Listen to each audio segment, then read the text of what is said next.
اعوذ باللہ من الشیطان اللعین الرجیم بسم اللہ الرحمن الرحیم رب اشرح لی صدری ویسر لی امری واحلل عقدۃ من لسانی یفقہوا قولی ان اللہ وملائکتہ یصلون علی النبی یا ایہا الذین آمنوا صلوا علیہ وسلموا تسلیما.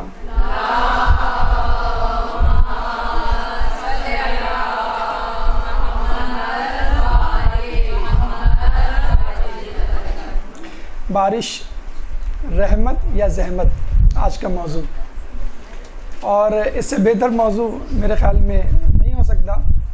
ویسے بھی عید کے بعد دو ہی موسم ہوتے ہیں، بارش کا یا شادی کا.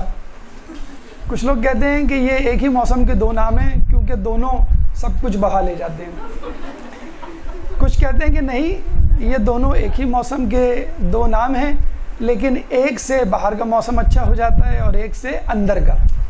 بہرحال ہمارے حساب سے بارش کا موسم ہو، شادی کا موسم ہو یا چھٹیوں کا، اتفاق سے چھٹیوں کا موسم بھی اس وقت عروج پر ہے. یہ تمام موسم غفلت کے موسم ہیں، اور یہ وہ غفلت ہے جس سے بچنے کے لیے کہا گیا ہے. یہ وہ غفلت ہے جس کو گمراہی کہا گیا ہے. غفلت کے بارے میں امیر المومنین حضرت علی ابن ابی طالب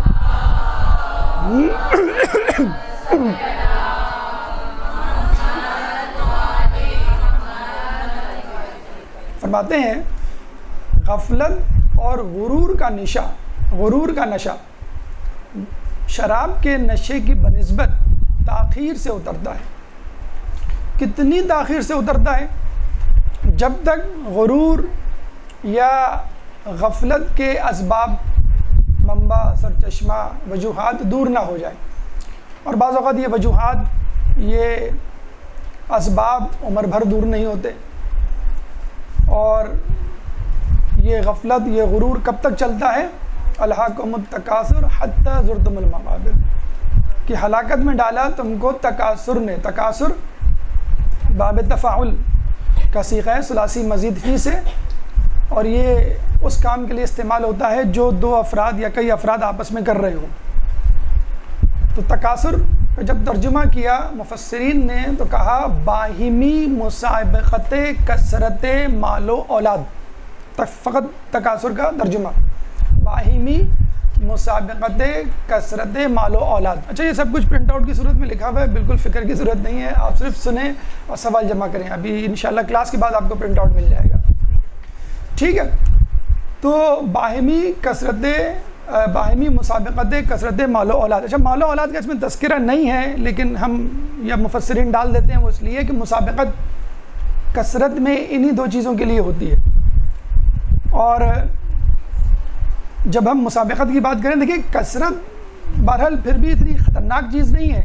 دولت کی کثرت، اولاد کی کثرت اتنی خطرناک چیز نہیں ہے. جو مسابقت ہوتی ہے نا، کمپٹیشن، وہ بڑی خطرناک چیز ہوتا ہے. یعنی کمپٹیشن میں جو ہے وہ قارون اور پھر فرعون بن جاتا ہے.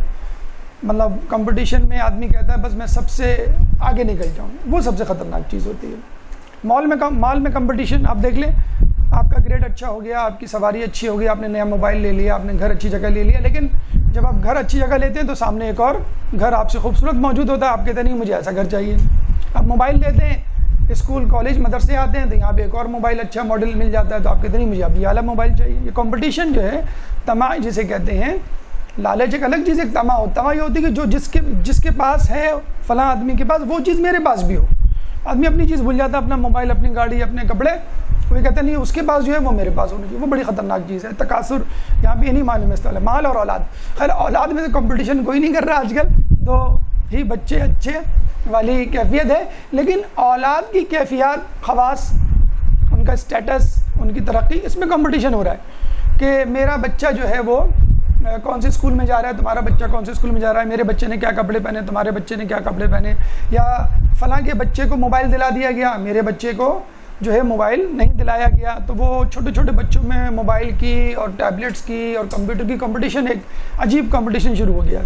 اور ایج گروپ جو ٹیبلٹ کا ہو گیا ہے، ٹیبلٹ سیرپ والا ٹیبلٹ نہیں، کمپیوٹر والا ٹیبلٹ، وہ اب 3-4 سال تک پہنچ گیا نیچے آ کے. اسکوینٹ آپ کو میں نے بتایا تھا، بیماری، بھینگا پن بہت عام ہو رہا ہے بچوں کی اس کمپٹیشن کی وجہ سے. تو مال و اولاد کی کثرت نے انسان کو کہاں پہنچا دیا؟ قبر تک پہنچا دیا. اور قبر تک پہنچنے کا مطلب ہے محشر تک پہنچ گئے آپ. یہ جو پردہ آپ نے اپنے اوپر غفلت کا ڈالا ہوا ہے یا مصروفیات کا ڈالا ہوا ہے, مشغولیات کا ڈالا ہوا ہے یا سیر و تفریح کا ڈالا ہوا ہے, یہ پردہ کب اٹھے گا؟ روز محشر میں. کون اٹھائے گا؟ اللہ تعالیٰ اٹھائے گا.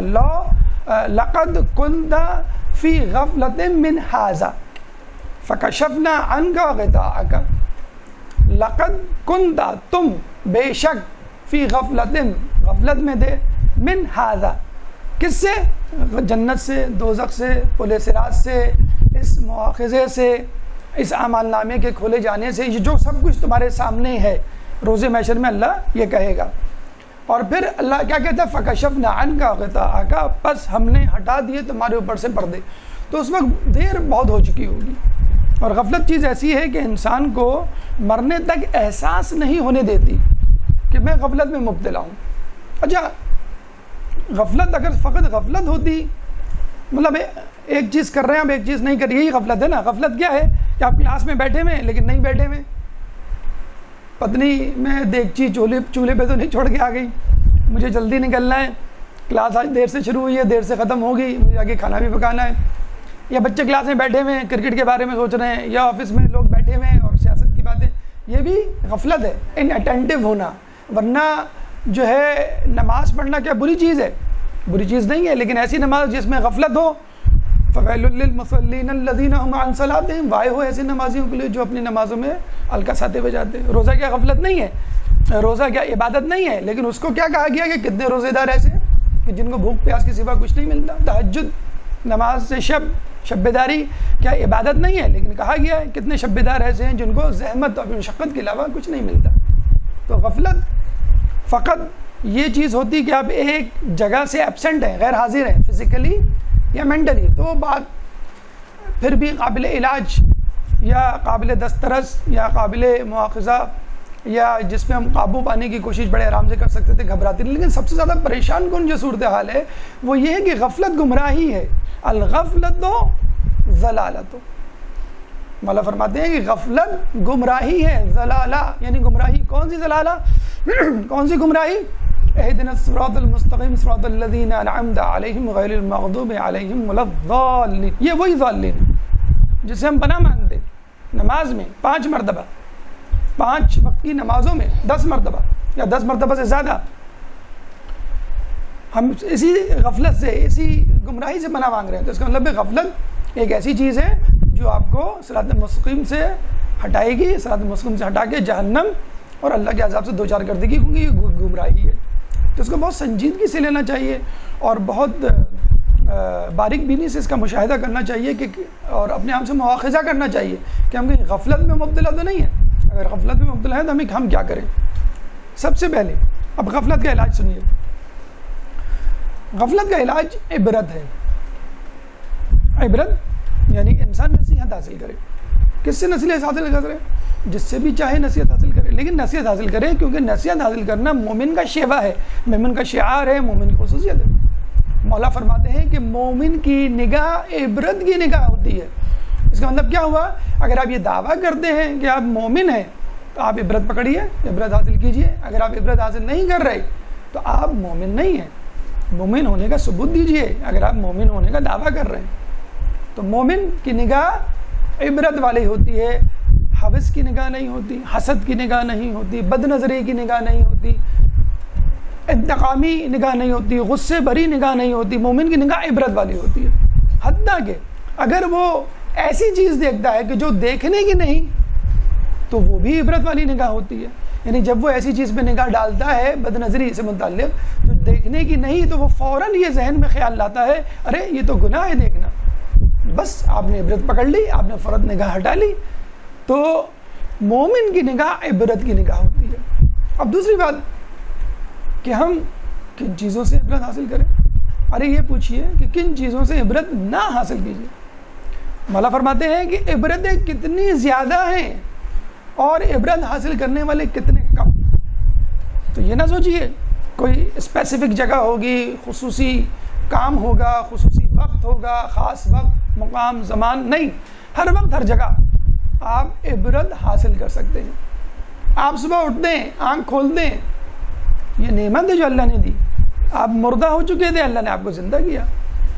کتنی ہی بیماریاں جو پہلے بہت ریئر تھیں، شاذ تھیں، اب عام ہو چکی ہیں. Paralytic attacks, hypertension, diabetes, cancer, اب ہر خاندان، ہر گلی میں ان کے مریض مل جاتے ہیں. تو شکر ادا کیجئے کہ اللہ نے آپ کو صحیح سالم اٹھا دیا. پھر آپ اٹھتے ہیں، کچن میں جاتے ہیں، کھانا پکاتے ہیں، شکر ادا کیجئے کہ آپ کے گھر میں کھانا ہے. لوگوں کے گھر میں تو کھانا ہی نہیں ہے. جب آپ آنکھ کھولتے ہیں تو چھت کو دیکھتے ہیں. یہ خیال کیجئے کتنے گھر ایسے ہیں، کتنے لوگ ایسے ہیں جن کے سروں پہ چھت ہی نہیں ہے. جب اٹھتے ہیں تو وہ فٹ پاتھ پہ ہوتے ہیں.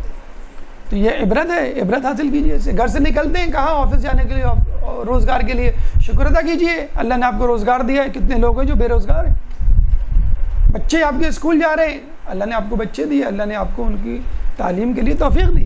یہ سب عبرتیں ہیں، کوئی خاص واقعہ حادثہ نہیں. ہر چیز عبرت ہے.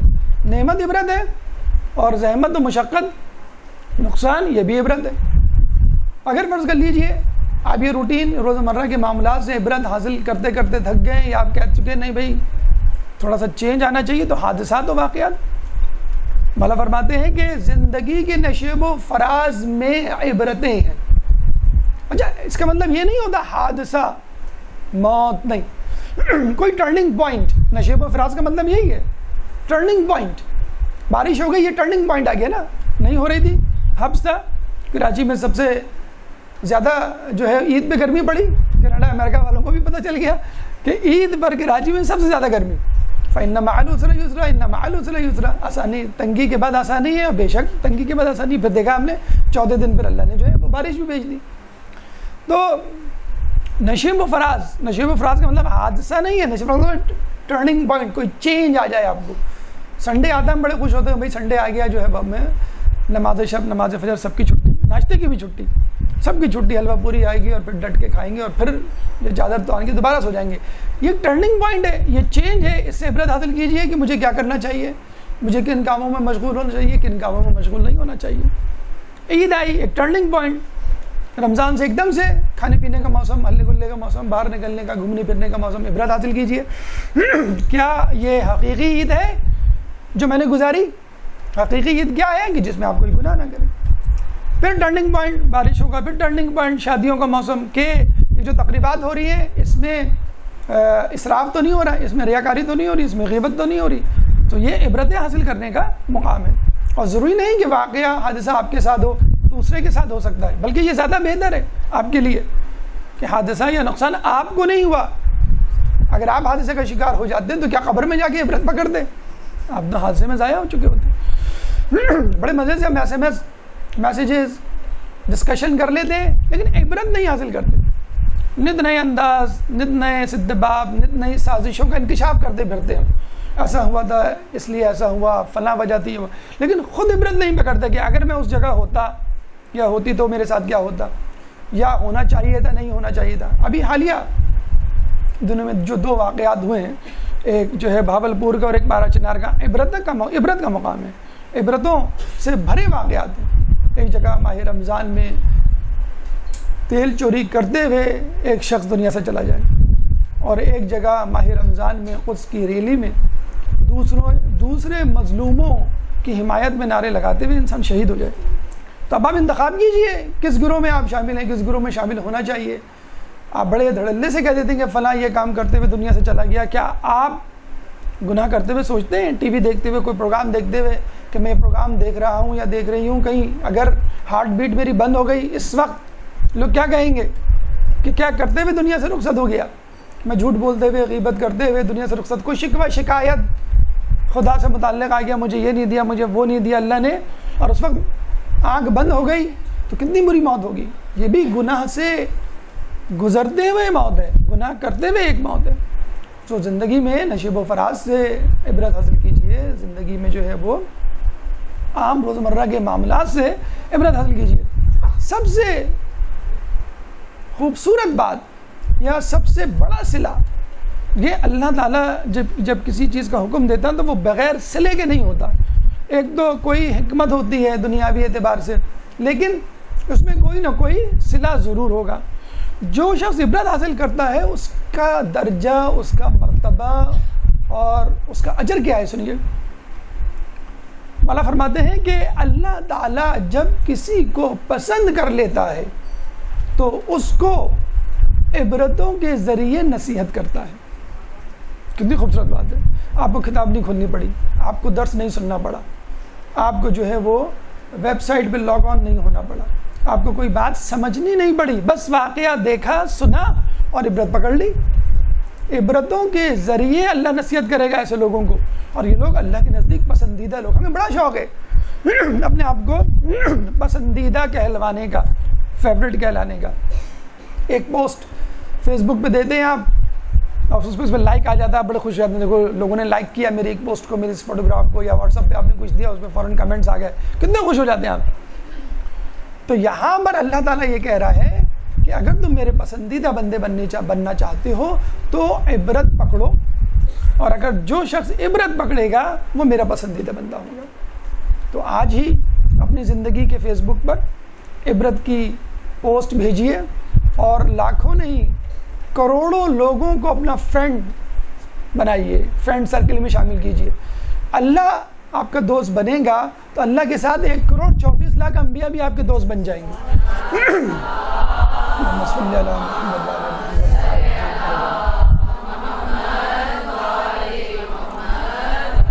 ہر نبی کا ایک وسیع 1,24,00,000 مزید فرینڈ, 2,48,00,000, پھر ان کے ماننے والے مقلدین, پھر صالحین, پھر اولیاء اللہ.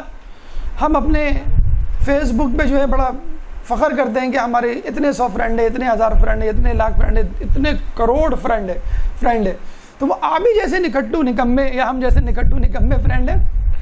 مطلب جسے کہتے ہیں کہ ایک ظالم بادشاہ اور ظالم بادشاہ کے ساتھ اس کے ظالم رعایا یا اس کے ساتھ ظالم جو ہے وہ حکومت کرنے والے.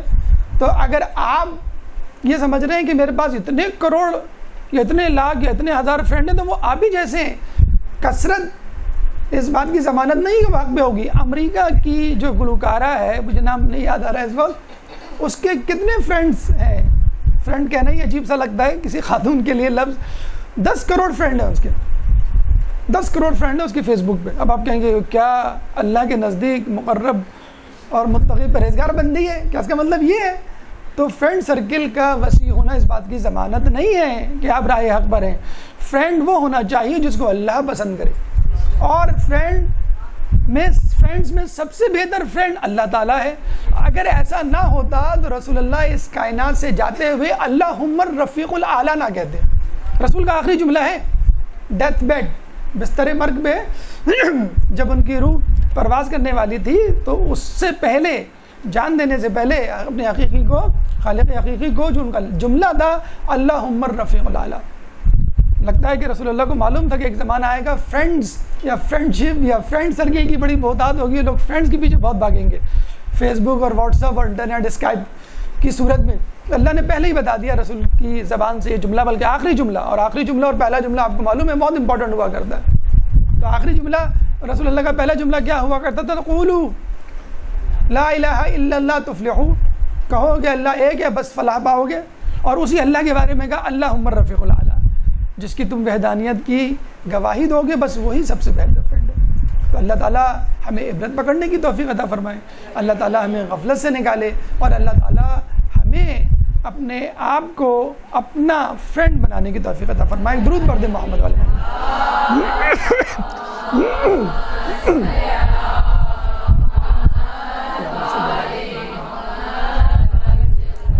اب آئیے ہماری گفتگو کے موضوع کی طرف.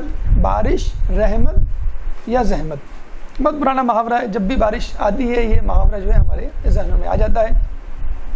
چلے بارش کے متعلق بات کر لیتے ہیں, پھر رحمت کے بارے میں, اور پھر زحمت کے متعلق. یہ 3 مرحلے ہوں گے. مقدماتی گفتگو ہماری اختتام کو پہنچی.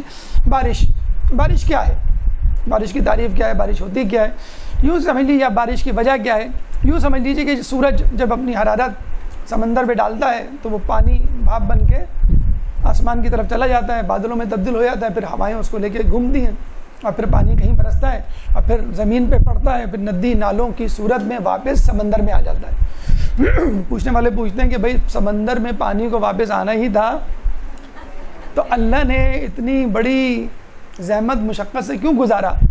تو ہم ان سے سوال کریں گے آپ آفس جاتے ہیں؟ جی. واپس آ جاتے ہیں؟ ہاں. جاتے کیوں ہیں؟ بچہ آپ کا اسکول جاتا ہے؟ جی جاتا ہے. آ جاتا ہے واپس؟ ہاں. کیوں نہیں آئے گا؟ تو جب آپ نے بھیجا کیوں اسکول؟ تو آپ کیا کہیں گے؟ بھائی بچہ اسکول جاتا ہے یا میرا شوہر آفس جاتا ہے تو وہ کچھ لے کر آتا ہے. تو بس اللہ تعالیٰ جب پانی کو بھیجتا ہے تو وہ لے کے تو کچھ نہیں آتا، دے کر آتا ہے. اللہ کی ذات ہی ایسی ہے، دینے والی، لینے والی نہیں. اللہم صلی علی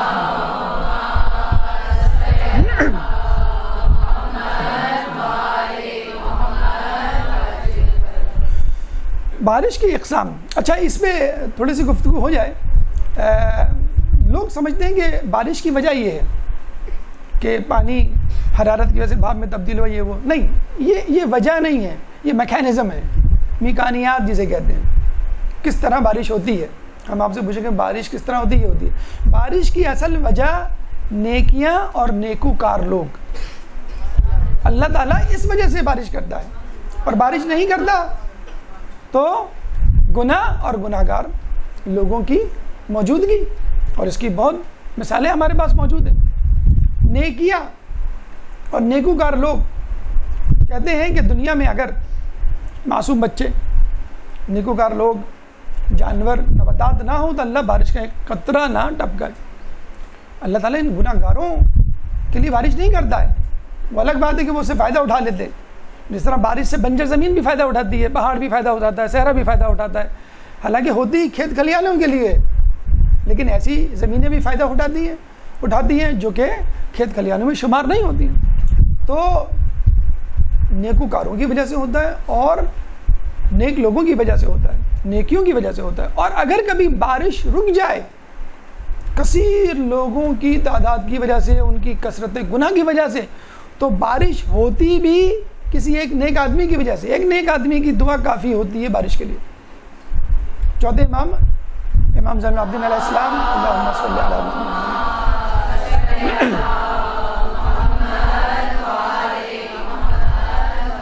کے زمانے میں بارش نہیں ہوئی. لوگ جمع ہوئے مدینے سے باہر، نماز استسقاء پڑھی گئی جو نماز بارش کے لیے ہوتی ہے، دعا مانگی گئی اور دعا قبول ہی نہیں ہو رہی. لوگ بڑے پریشان ہوئے. ایسے میں ایک شخص نے جس کا نام سعید تھا، اس نے دیکھا کہ میں نے ایک سیاہ فام کو مجمع سے نکلتے ہوئے دیکھا، اور پھر اس کو پہاڑی کی طرف جاتے ہوئے دیکھا، اور پہاڑی کے پیچھے جا کر دعا کرتے ہوئے دیکھا کہ جیسے وہ اللہ سے بارش کی دعا کر رہا ہوں. ابھی اس نے ہاتھ اٹھائی ہی دے، اللہ نے بارش کر دی. کیونکہ اب تک جو لوگ کر رہے تھے اس میں گناہ گار بھی شامل تھے. اب اس شخص نے اپنے طور پہ الگ سے دعا کی، اللہ نے بارش کر دی. سعید کہتا ہے کہ میں سیاہ فام غلام کے پیچھے گیا کہ یہ کون ہے، اتنا مقرب بندہ، اور لوگ تو جانتے نہیں ہیں. اور جا کے بھی اس نے چھپ کے دعا کی. یہ نہیں کہا کہ لوگوں ابھی تم لوگ بیٹھ جاؤ یا تم لوگ ہٹ جاؤ، مجھے اکیلے کرنے دو. خاموشی سے گیا پیچھے سے، اور جیسی بارش ہوئی فوراً بھاگ گیا. یعنی کہ فوراً سیلفی لے لے کھڑا ہو گیا کہ دیکھو میری دعا کی وجہ سے بارش اب تو کچھ بھروسہ نہیں ہے. میں دعا کرتے بھی آپ سیلفی لے لیں، طواف کرتے ہوئے تو لوگ لے رہے ہیں. بہرحال مردے کے ساتھ سیلفی ہو رہی ہے، مریض کے ساتھ سیلفی ہو رہی ہے، ہر شخص کے ساتھ. تو وہ سیاہ فام وہاں سے بھاگا، سعید اس کے پیچھے. اچھا سیاہ فام کو جب پتہ چلا کہ میرے پیچھے کوئی آ رہا تو وہ اور تیز بھاگنے لگا. کیوں؟ کہ یہ شخص جو ہے میرا بھانڈا نہ پھوڑ دے، کہ اس کی وجہ سے بارش ہوئی ہے اور مجھے کندھے پہ اٹھا لے اور لوگوں کے سامنے میرے نعرے وغیرہ. تو وہ چلتا چلا گیا سیاہ فام، اور سعید اس کے پیچھے. کہتے ہیں مدینے کی گلیوں میں ایک گلی سے دوسری گلی، تیسری گلی، پھر ایک مکان کے آگے رک گیا. دروازے پہ دستک دی، پتہ چلا وہ چوتھے امام کا مکان تھا، اور وہ شخص، وہ سیاہ فام چوتھے امام کا غلام تھا. جب غلام ایسا تھا، اللہم صلی علی محمد،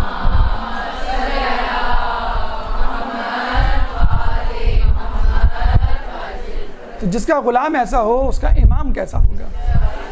تو اس کے آپ نے دیکھا اتنا بڑا مدینہ، اتنے لوگ، لیکن بارش ایک شخص کی وجہ سے ہوئی.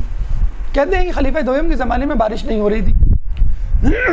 کعبے میں آئے، کس کو لے کے؟ ابن عباس کو لے کر. صحیح بخاری میں روایت موجود ہے. ابن عباس کا ہاتھ پکڑا اور کہا کہ پہلے ہم ان کے چچا کو وسیلہ، یعنی رسول اللہ کو وسیلہ بنا کر جو ہے وہ دعا مانگتے تھے، اب تو وہ نہ رہے، اب میں ان کے بھتیجے کو وسیلہ بنا کر دعا. تو کہاں ہیں وہ لوگ جو وسیلے کا انکار کرتے ہیں؟ کہاں ہیں وہ لوگ جو شفاعت کا انکار کرتے ہیں؟ تو جب رسول اللہ کے بھتیجے شفاعت اور وسیلہ کا ذریعہ بن سکتے ہیں تو خود رسول اللہ کیوں نہیں بن سکتے؟ تو کہنے کا مقصد یہ ہے کہ اگر بارش ہوتی ہے تو نیکوکاروں کی وجہ سے ہوتی ہے، اگر رک بھی جاتی ہے تو دوبارہ اس کا اجرا وہ نیکوکار کی وجہ سے ہوتا ہے، اور اگر نہیں ہوتی تو اس میں کوئی گناہ گار شخص یا ہمارے گناہ شامل ہوتے ہیں۔ کہتے ہیں کہ جن علاقوں میں جس جگہ زکوٰۃ نہیں دی جاتی وہاں پہ خدا جو ہے وہ بارش کو روک دیتا ہے۔ آپ دیکھ لیجئے کتنے لوگ ہیں، زکوٰۃ کا مطلب من حیث المجموعی عطیات، صدقات، خمس، تمام چیزیں جو ہم اللہ کی راہ میں دیتے ہیں، واجب ہوں یا غیر واجب۔ زکوٰۃ کا لفظ عربی میں کامن لفظ ہے، تو جہاں زکوٰۃ نہیں جاتی وہاں پہ جو ہے زکوٰۃ بارش روک دی جاتی ہے۔ بہرحال تو یہ جو میکینزم تھا وہ ایک الگ تھا، اس میکینزم کے پیچھے وجوہات یہ ہوتی ہیں نیکی اور بدی، نیکوکار اور بدکار۔ اب آئیے بارشوں کی اقسام کے حوالے سے تھوڑی سی بات کر لیتے ہیں۔ ایک عام بارش ہوتی ہے جیسے پانی کی بارش ہو گئی یا مونسون کی بارش ہو گئی، جس میں پانی جو ہے وہ بھاپ کی وجہ سے بادلوں میں تبدیل ہوتا ہے، پھر بارش ہو جاتی ہے۔ لیکن کچھ خاص قسم کی بارشیں ہوتی ہیں، جیسے آپ نے ایسیڈک رین کا نام سنا ہوگا، ایسڈ رین کا نام سنا ہوگا۔ وہ ان علاقے میں ہوتی ہے جہاں پہ پولوشن زیادہ ہوتی ہے، شہری علاقوں میں زیادہ ہوتی ہے، جو بھاپ فیکٹریوں سے نکلتا ہے دھواں، یا جو رکشا ٹیکسی یا گاڑیوں سے بسوں سے نکلتا ہے، وہ دھواں جو ہے وہ اوپر جاتا ہے اور بارش کے پانی کے ساتھ مل ہو کر سلفیورک ایسڈ یا کوئی دوسرا ایسڈ بن کر وہ نیچے برستا ہے، اور اس سے جو ہے اور خطرناک بیماریاں اور نقصانات ہونے کا اندیشہ ہوتا ہے۔ ایک بارش دیکھیں، آسمان سے برسنے والی کوئی بھی چیز بارش ہی کہلائے گی، چاہے وہ پتھر ہی کیوں نہ ہو۔ ایک بارش لوط علیہ السلام کی قوم پر ہوئی تھی، جو پتھروں کی صورت میں ہوئی تھی اور عذاب کی صورت میں، اس کی تفصیل ابھی آگے آئے گی۔ لیکن ایک دلچسپ بارش جس کا تذکرہ کرنا ضروری ہے وہ ہے اینیمل رین یا حیوانی بارش، جس میں بارش کے ساتھ مچھلیاں بھی برستی ہیں۔ آپ نے نویں امام تقی علیہ السلام کے حوالے سے اللہم صلی علی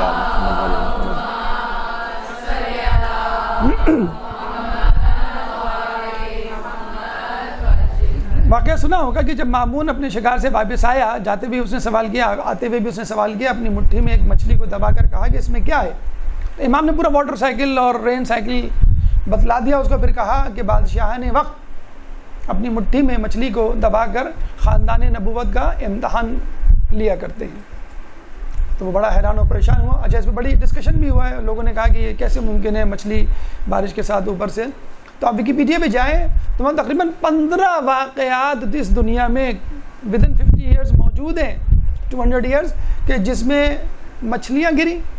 سنگاپور میں 1986 میں، ادھر چلے جائیں آپ جاپان میں 2007 یا 9 مینڈک گرے بارش کے ساتھ۔ پھر آپ آ جائیں مدھیہ پردیش، انڈیا 2016، پچھلے سال کی بات کر رہا ہوں میں، پچھلے سال مچھلیاں گری تھیں۔ جب اس کی ریزن یا لاجک پوچھی تو بتایا گیا کہ جب بارش ہونے والی ہوتی ہے، آپ نے دیکھا ایک دم سے ہوا چلتی ہے تیز، وہ آخری ہوا ہوتی ہے، اس سے پہلے حبس ہو رہا ہوتا ہے، بارش سے پہلے حبس ہوتا ہے، پھر ہوا چلتی ہے ایک دم سے، پھر بارش ہو جاتی ہے۔ وہ بعض وقت ہوا اتنی تیز ہوتی ہے، اور جب وہ سمندر کے اوپر چلتی ہے تو سمندر کی سطح کے قریب جو مچھلیاں ہوتی ہیں چھوٹی چھوٹی، وہ ہوا کے ساتھ اوپر آ جاتی ہیں۔ جب وہ اوپر آتی ہیں تو پھر جب بارش کے ساتھ نیچے آتی ہیں تو لوگ سمجھتے ہیں کہ مچھلیاں اوپر سے آ رہی ہیں۔ اگر ڈیوریشن کم ہو، فوراً آ جائیں وہ، یا بلندی کم ہو تو مچھلیاں زندہ آ سکتی ہیں۔ آپ کے گھر کے صحن میں گریں تو آپ ان کو پکا کے کھا لیں، کوئی ایسا حرج نہیں ہے۔ لیکن اگر دور سے آئیں یا بہت عرصے تک رہیں تو ان کے مرنے کا خدشہ ہوتا ہے۔ بعض اوقات وہ جو برف میں بھی تبدیل ہو جاتی ہیں، آئس، پھر اس کے ساتھ وہ برستی ہیں، تو اس میں جو ہے وہ پھر مچھلیاں، بلکہ کیچوے بھی پائے گئے ہیں، میڈک بھی پائے گئے ہیں، پھر ان کے حصے بکھرے ملتے ہیں، آپ کو صحیح سالم جانور جو ہے واپس نہیں آتا۔ بہرحال یہ اور اقسام بھی ہیں، لیکن یہاں پہ جو سب سے بڑا مسئلہ ہے جس مسئلے کو ہم حل کرنے بیٹھے ہیں، اور وہ ہے بارش رحمت یا زحمت۔ لیکن اگر ہم ہلکا پھلکا سا جواب دیں، لائٹ موڈ میں جواب دیں، تو اس کا جواب یہ ہوگا، جواب نمبر 1، کہ بارش کسی کے لیے زحمت ہے اور کسی کے لیے رحمت ہے۔ گاڑی میں ونڈو اسکرین چڑھا کے اے سی آن کر کے آپ نکل جائیں ڈیفنس کلفٹن کے گلیوں میں یا سی ویو پہ، تو وہ آپ کے لیے رحمت ہوگی۔ اور آپ رات میں سو رہے ہو، ایک دم سے چھت ٹپک جائے، منہ پہ چہرے پہ پانی گرے، تو آپ کے لیے زحمت ہے۔ تو بارش کسی کے لیے رحمت ہوتی ہے، کسی کے لیے زحمت ہوتی ہے۔ موسیٰ علیہ السلام نے ایک دفعہ خدا تعالیٰ سے دعا کی کہ اللہ تو سب لوگوں کی دعا کیوں نہیں قبول کر لیتا؟ سارا مسئلہ ہی ختم ہو جائے، سارا مسئلہ ہی ختم ہو جائے، لوگ سارے تجھ سے خوش ہوں گے، جب خوش ہوں گے تو اس سے قریب آ جائیں گے۔ تو اللہ نے کہا ٹھیک ہے تم آج دعا کرو، جو بھی شخص آئے تمہارے پاس اس کے لیے تم دعا کرو، میں قبول کروں گا۔ تو کسان آیا، کسان نکل گیا، موسیٰ علیہ السلام کافی عرصے سے بارش نہیں ہوئی ہے، اب اللہ سے دعا کریں گے بارش ہو جائے۔ موسیٰ علیہ السلام نے اس کے لیے فوراً دعا کی کہ بارش ہو جائے۔ اب یہ گیا تھا کہ دوسرا شخص آیا، کہنے لگا میں کمہار ہوں، کافی عرصے سے بے روزگار ہوں، میں نے کافی سارے برتن بنائے اور دھوپ میں سکھانے کے لیے رکھے۔ کمہار جو مٹی کے برتن آپ نے دیکھے ہوں گے، پیالے ہوتے ہیں، مٹکے ہوتے ہیں، آج کل تو مٹکے نہیں ہوتے، کولر ہوتے ہیں، سراہی ہوتی ہے اور پلیٹیں وغیرہ جو بھی، میں نے وہ بنائے ہیں برتن ضرور، اور ان کو دھوپ میں رکھا ہے۔ آپ دعا کریں کہ بارش نہ ہو، اگر بارش ہو گئی تو میرے سارے مٹی کے برتن بہہ جائیں گے، ٹوٹ جائیں گے۔ اب وہ ہاتھ اٹھا ہی رہے تھے کہ پریشان ہو گئے کہ اگر میں تیرے لیے دعا کروں گا تو کسان کا کیا ہوگا، اور کسان کے لیے دعا کروں گا تو تیرا کیا ہوگا۔ تو اللہ تعالیٰ کی یہ حکمت ان کو سمجھ میں آ گئی کہ کچھ دعائیں قبول کرنے کی ہوتی ہیں، کچھ دعائیں قبول کرنے کی نہیں ہوتی، کچھ دعائیں بعد میں قبول کرنے کی ہوتی ہیں، کچھ دعائیں کسی اور انداز سے قبول کرنے کی ہوتی ہیں۔ ہم قیامت میں جب جائیں گے تو بہت ساری نعمتیں ہمیں ملیں گی جو ہماری نیکیوں کے بغیر کی ہوں گی۔ جب پوچھا جائے گا بھئی یہ کیا ہے، کہنے لگے یہ میری کس نیکی کی ہیں نعمتیں، میری نیکیوں کی نعمتیں تو یہ مل گئی جنت، یہ ایکسٹرا بونس پوائنٹ جسے کہتے ہیں، یہ کس کے ہیں بونس پوائنٹ؟ کہنے لگے یہ وہ دعائیں ہیں تمہاری جو دنیا میں قبول نہ ہوئی، نہیں ہوئی۔ تو کہتے ہیں کہ انسان اتنا افسوس کرے گا کہ کاش میری کوئی دعا قبول نہیں ہوتی۔ تو ہے کوئی انسان جو دعا کرے اللہ میں دعا کر رہا ہوں قبول نہ کر، ہو ہی نہیں سکتا۔ تو کہتے ہیں وہاں اللہ تعالیٰ کے حضور وہ دعا افسوس کرے گا کاش میری کوئی دعا قبول نہ ہوتی۔ ایک یہ بات ہو گئی۔ دوسری بات یہ ہو گئی بارش کبھی رحمت ہوتی ہے کبھی زحمت ہوتی ہے۔ ملا نصیر الدین ایک دفعہ کھڑکی کھولے بارش کا نظارہ کر رہے تھے، ایک شخص بھاگتا ہوا جا رہا تھا، زور سے چیخے اے شخص تو اللہ کی رحمت سے بھاگ رہا ہے۔ وہ بیچارہ آہستہ آہستہ چلنے لگا کہ واقعی اللہ کی رحمت سے کیوں بھاگ رہا ہوں میں۔ کچھ عرصے بعد ملا نصیر الدین باہر، اب وہ شخص اپنے گھر کی کھڑکی پہ کھڑا، بارش ہو رہی تھی، بدلہ لینے کا وقت آیا۔ ملا نصیر الدین سے فوراً کہا ملا نصیر الدین آپ جو ہے اللہ کی رحمت سے بھاگ رہے ہیں؟ تو ملا نصیر الدین نے کہا کہ ہاں اس لیے بھاگ رہا ہوں کہ اللہ کی رحمت کہیں میرے پاؤں میں نہ آ جائے۔ تو اس طرح کی بھی ہوتی ہے، لیکن بہرحال اس کا ایک حقیقی تجزیہ ہونا چاہیے سنجیدگی کے ساتھ آیات اور روایات کی روشنی میں کہ یہ رحمت ہے یا زحمت ہے۔ اگر رحمت ہے تو بہت اچھی بات ہے، ہم دعا کرتے رہیں گے کہ ہوتی رہے ہوتی رہے ہوتی رہے۔ زحمت ہے تو دعا کریں گے کہ نہ ہو۔ ایک درود پڑھ دیں محمد والے محمد۔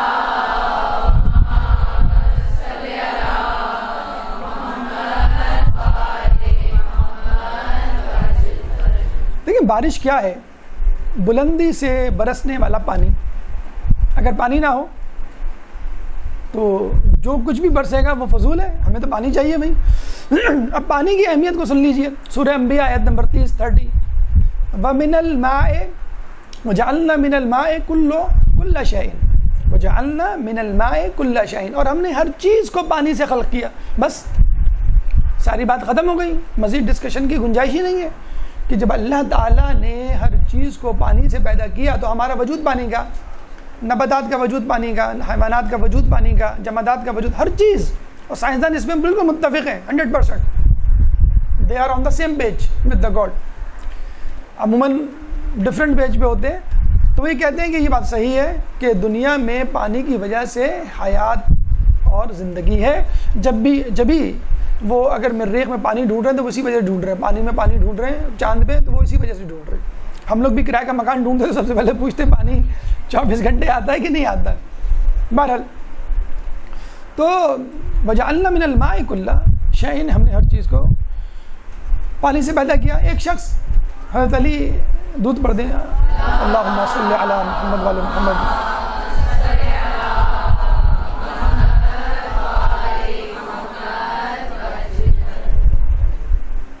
بہرحال تو مولا کے پاس آیا اور کہنے لگا کہ مولا پانی میں کس چیز کا مزہ ہے؟ اچھا آپ نے پڑھا بھی ہوگا پانی ٹیسٹ لیس ہوتا ہے، پانی میں مزہ نہیں ہوتا ہے، اور یہ بہت مشہور بات ہے، بہت ازل سے بڑا مشہور، بلکہ ہم وہ نجاست طہارت میں پڑھتے ہوئے رنگ بو ذائقہ، تو ذائقہ آ گیا اس کے اندر۔ پانی میں کس چیز کا مزہ ہے؟ اچھا پانی بے ذائقہ ہوتا ہے، ٹیسٹ لیس ہوتا ہے۔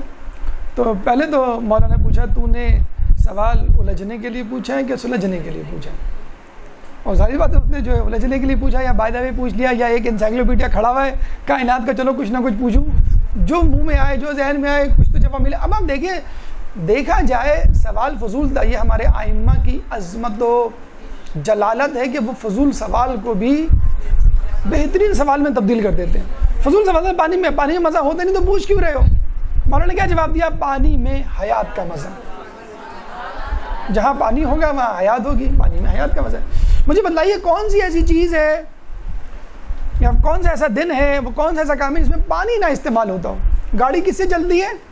پانی نہ ڈالیں آپ گیس کٹ جل جائے گی، جو نہیں ڈالتے جن کی گاڑی گرم ہوتی ہے آپ کو معلوم ہے گیس کٹ جل جاتی ہے۔ پانی آپ نہ پیے 2/3 آپ کی باڈی کا پانی ہے، کھانے میں پانی نہ ڈالیں آپ ایسے ہی پکا لیں، آپ کس طرح کب پانی پکے گا؟ اچھا پانی نہ ہو نجاست طہارت کا کیا ہوگا؟ کیسے طہارت کریں گے؟ وضو غسل کتنی مشکل جسے کہتے ہیں کہ انسان کو ہو جائے گی۔ یہ تو انفرادی فائدے ہو گئے، ایک معاشرتی لارج اسکیل پہ فائدے سنیے آپ۔ پانی جو ہے اگر آپ ذخیرہ کریں تو کھیتوں کا جو مسئلہ ہے یار یہ جو فرٹیلائزیشن ہے ان کی وہ پوری ہو جائے گی اگر پراپر وے میں زراعت میں آبپاشی ہو، جسے کہتے ہیں آبپاشی۔ اچھا پانی سے بجلی بنائی جاتی ہے، پانی کے پاکستان کے پاس اتنا پانی ہے کہ اگر فقط پانی استعمال کرے تو بجلی میں خود کفیل ہو جائے۔ خود ہماری ایک صاحب سے بات ہوئی جو الیکٹریکل پاور پلانٹ میں دے، یعنی ایسا پاور پلانٹ جہاں پہ جہاں بجلی جو ہے اس سے پیدا کی جاتی تھی آئل سے، پیٹرول سے، ڈیزل سے۔ تو ہم نے پوچھا بڑا ایکسپینسو پڑتا ہے، کہتا 10 ٹائمز ایکسپینسو پڑتا ہے۔ تو ہم نے پوچھا ان سے بھائی کتنا آسان ترین طریقہ کون سا؟ کہنا پانی۔ پاکستان کے پاس اتنا پانی ہے کہ بڑے آرام سے ڈیمز میں وہ اسٹور کر کے آپ اس کو جو ہے وہ پانی بنا سکتے ہیں۔ تو آپ نے دیکھا پانی جو ہے، اچھا پانی کو ذخیرہ کر کے اس سے مزید چیزوں میں فیکٹریوں میں استعمال کیا جا سکتا ہے۔ تو انفرادی طور پہ اور اجتماعی طور پہ دونوں حوالے سے جو ہے وہ پانی امپورٹنٹ ہے۔ تو بارش میں پانی ہی تو ہوتا ہے، لیکن میں قربان جاؤں امام کی عظمت کو کہ جنہوں نے بارش کا پیٹرن تک ڈسکرائب کیا ہے۔ فقط یہ نہیں کہا کہ بھئی بارش ہوتی ہے پانی ہوتا، تم کو معلوم ہے پانی تم نجاست طہارت میں استعمال کرتے ہو، تم جو ہے وہ پینے کے لیے استعمال کرتے ہو، تم کھانے کے لیے، کپڑے دھونے کے لیے، سب بس سمپل کہہ کے آگے بڑھ جاتے۔ لیکن امام کو معلوم تھا یہ 14ویں صدی کے نکھٹو یا پڑھے لکھے جاہل بھی آئیں گے جو ہر بات میں سائنٹیفک علت پوچھیں گے۔ تو امام نے باقاعدہ آپ دیکھیے، ابھی میں بتاتا ہوں آپ کو 3 نکات میں آپ کے سامنے پیش کروں گا کہ بارش کا جو پیٹرن ہے اس سے فائدے کس طرح ہوتے ہیں، اور اس پیٹرن سے اگر بارش نہ ہو، بھئی آپ کے اوپر کوئی بالٹی سے پانی ڈال دے اوپر سے، آپ انجوائے کریں گے کیا؟ کوئی انجوائے نہیں کریں گے، آپ اوپر آ کے اس کو نیچے دھکیل دیں گے، چھت سے گرا دیں گے اس کو۔ یہ کوئی بارش تھوڑی ہوئی، یہ تو مذاق ہوا، یہ تو ہمارے ساتھ حقارت آمیز سلوک ہوا۔ بارش ایک انداز، ایک پیٹرن، ایک فنومینا کا نام ہے۔ توحید مفصل آپ نے سنی ہوگی حدیث، توحید مفضل بڑی مشہور حدیث ہے، بڑی طویل حدیث ہے۔ مفضل نامی ایک صحابی چھٹے امام جعفر صادق علیہ السلام کے پاس اللہم صلی اللہ مسجد نبی میں بیٹھے ہوئے تھے، دیکھا 2 ملحد آپس میں بات کر رہے ہیں، ایتھیسٹ، خدا نہیں ہے، خدا نہیں ہو سکتا، یہ سب فضول بات ہے، یہ مذہب جو ہے ایسا ہے ویسا ہے۔ لیکن اس زمانے میں بھی ایتھیسٹ ہوا کرتے تھے۔ ہم تو ابھی رو رہے ہیں کہ 14ویں صدی میں جو ہے وہ ایتھیسٹ ہیں، ملحد ہیں، کیونکہ زمانہ ترقی کر گیا۔ نہیں، یہ شرارتی لوگ، شیطانی لوگ، کافر لوگ ہی اس زمانے میں بھی، ہر قسم کے لوگ ہر جگہ ملیں گے آپ کو۔ تو 2 ملحد مسجد نبوی میں بیٹھ کے آپ دیکھیں، یعنی کہ کہیں گلی کے نکڑ پہ، کہیں اور جا کے سگریٹ کی دکان پر یا کہ ڈبو کے کہیں اور جا کے تم اپنی خرافات بکو، مسجد نبوی میں کیوں؟ جو ایمان والے ہیں، جو نماز قائم کرنے والے ہیں، ان کو بہکانے کی غرض۔ شیطان کہاں آتا ہے؟ سیدھے راستے پہ جو کہتا نا میں صراط مستقیم پہ بیٹھوں گا۔ اب مفضل جو تھے سامنے سے گزرے، بلکہ بیٹھ گئے تھوڑی سے فاصلے پر، سننے لگے، تو وہ حیران و پریشان رہ گئے کہ کیا فلسفہ ہے، کیا نکات ہیں، کیا دلائل ہیں۔ اب وہ ڈر بھی رہے کہ اگر میں جا کے کہوں گا تو یہ مجھ سے کہیں گے تم بتاؤ خدا کے ہونے کی دلیل میں کیا جواب دوں گا؟ یہ تو پتہ نہیں کہاں کہاں کی باتیں لے کر آ گئے. تو وہ بیچارہ ڈر گیا. ان کے صحابی وہ گھر گئے, گھر سے ہونے کے بعد پھر جو ہے وہ امام کے پاس آئے. کہنے لگے 2 افراد اس طرح بات کر رہے تھے اور میں تو بہت ڈر گیا ہوں, بہت پریشان ہوں, میں چاہتا ہوں ان کو جواب دوں لیکن میرے پاس اتنا علم نہیں ہے. تو امام نے کہا تم فلاں وقت آنا, پھر میں تمہیں تفصیل سے اس کا جواب دوں گا. بہت تفصیل حدیث ہے, 3 کتابوں پر مشتمل اس کی تشریح سید محمد علی صاحب نے شائع کی ہے, اور پانی کے عنوان سے بھی انہوں نے کتاب شائع کی ہے جس میں یہ سب تفصیل توحید مفضل کی تشریحات کے ساتھ, سائنسی تشریحات کے ساتھ مل جائے گی. تو اس میں ایک ٹکڑا امام کی توحید مفضل میں, اصل میں توحید مفضل میں امام نے کائنات کے رازوں سے پردہ اٹھایا ہے. آسمانوں سے, زمینوں سے, سمندروں سے, صحراؤں سے, جانوروں سے, نباتات سے, انسان کی خلقت سے, ہر چیز سے پردہ اٹھایا. اور دیکھو یہ چیزیں بغیر کسی بنانے والے, بغیر کسی چلانے والے کے ہو سکتی ہے؟ نہیں ہو سکتی. میں ایک تحریر لکھتا ہوں, مجھے قلم چاہیے. میں ایک تصویر بناتا ہوں, مجھے برش چاہیے. تو پہاڑ کی تصویر بنانے والا کوئی ہے؟ آپ پہاڑ کی تصویر کسی کے سامنے رکھ دیں, بھائی یہ دیکھو کیا ہے, یہ پہاڑ کی تصویر کس نے بنائی؟ خود بخود بن گئی, خود بخود بن گئی. اچھا پہاڑ کیسے بنا؟ خود بخود بن گیا. پہاڑ کی تصویر تو کسی نے بنائی, وہ محتاج ہے کسی مصور کی, اور پہاڑ محتاج نہیں ہے جس کی آپ تصویر بنا رہے ہیں. بہرحال پھر کائنات کے نظام کو چلانا یہ بھی بہت فن ہے, بہت بڑا فن ہے. دیکھیے انسان کی باڈی بہت بڑی بات نہیں ہے, انسان کی باڈی کو مینٹین کرنا, اس میں لائف حیات رکھنا. تو امام نے ایک ٹکڑا اس میں بارش سے متعلق بھی دیا. 3 نکات میں آپ کے سامنے پیش کرتا ہوں کہ امام نے بتلایا ہے کہ بارش کے جو پیٹرن ہے یا بارش جو ہوتی ہے یا جو طریقہ کار ہے اسے کیا فوائد ہوتے ہیں. نمبر 1, سب سے پہلے تو امام نے یہ کہا کہ دیکھو موسموں کے تغیر میں عالم کی بہتری ہے, اس دنیا کی بہتری ہے. موسم تبدیل نہ ہو تو مسئلہ ہو جائے. موسم کے تغیر میں, تبدیلی میں عالم کی بہتری ہے. اس سے آب و ہوا معتدل ہو جاتی ہے, اور ایک موسم دوسرے موسم کی بیماریوں کا علاج ہے. کتنی اچھی بات کی. دیکھیں گرمیاں جب آتی ہیں آپ کو خوشی ہوتی ہے کہ گرمیاں آ گئی, سردیاں ختم ہو گئی. سردیاں ہوتی ہیں ہم کتنا کوس رہے ہوتے ہیں سردیوں کو, کب جائیں گی. گرمی آتی ہیں بڑے خوش ہوتے ہیں, پھر ایک وقت آتا ہے ہم فیڈ اپ ہو جاتے ہیں, چڑھ جاتے ہیں, پھر کہتے ہیں گرمیاں کا بہت, جیسے آج کل کا جو ماحول ہے. اب بارش ہوئی تو اب تھوڑی سی امید چلی کہ اب سردیوں کا موسم قریب ہے. گرمیوں میں آم کھا رہے تھے آپ, آم کھاتے کھاتے یا کھجور کھاتے کھاتے آپ تھک گئے ہوں گے.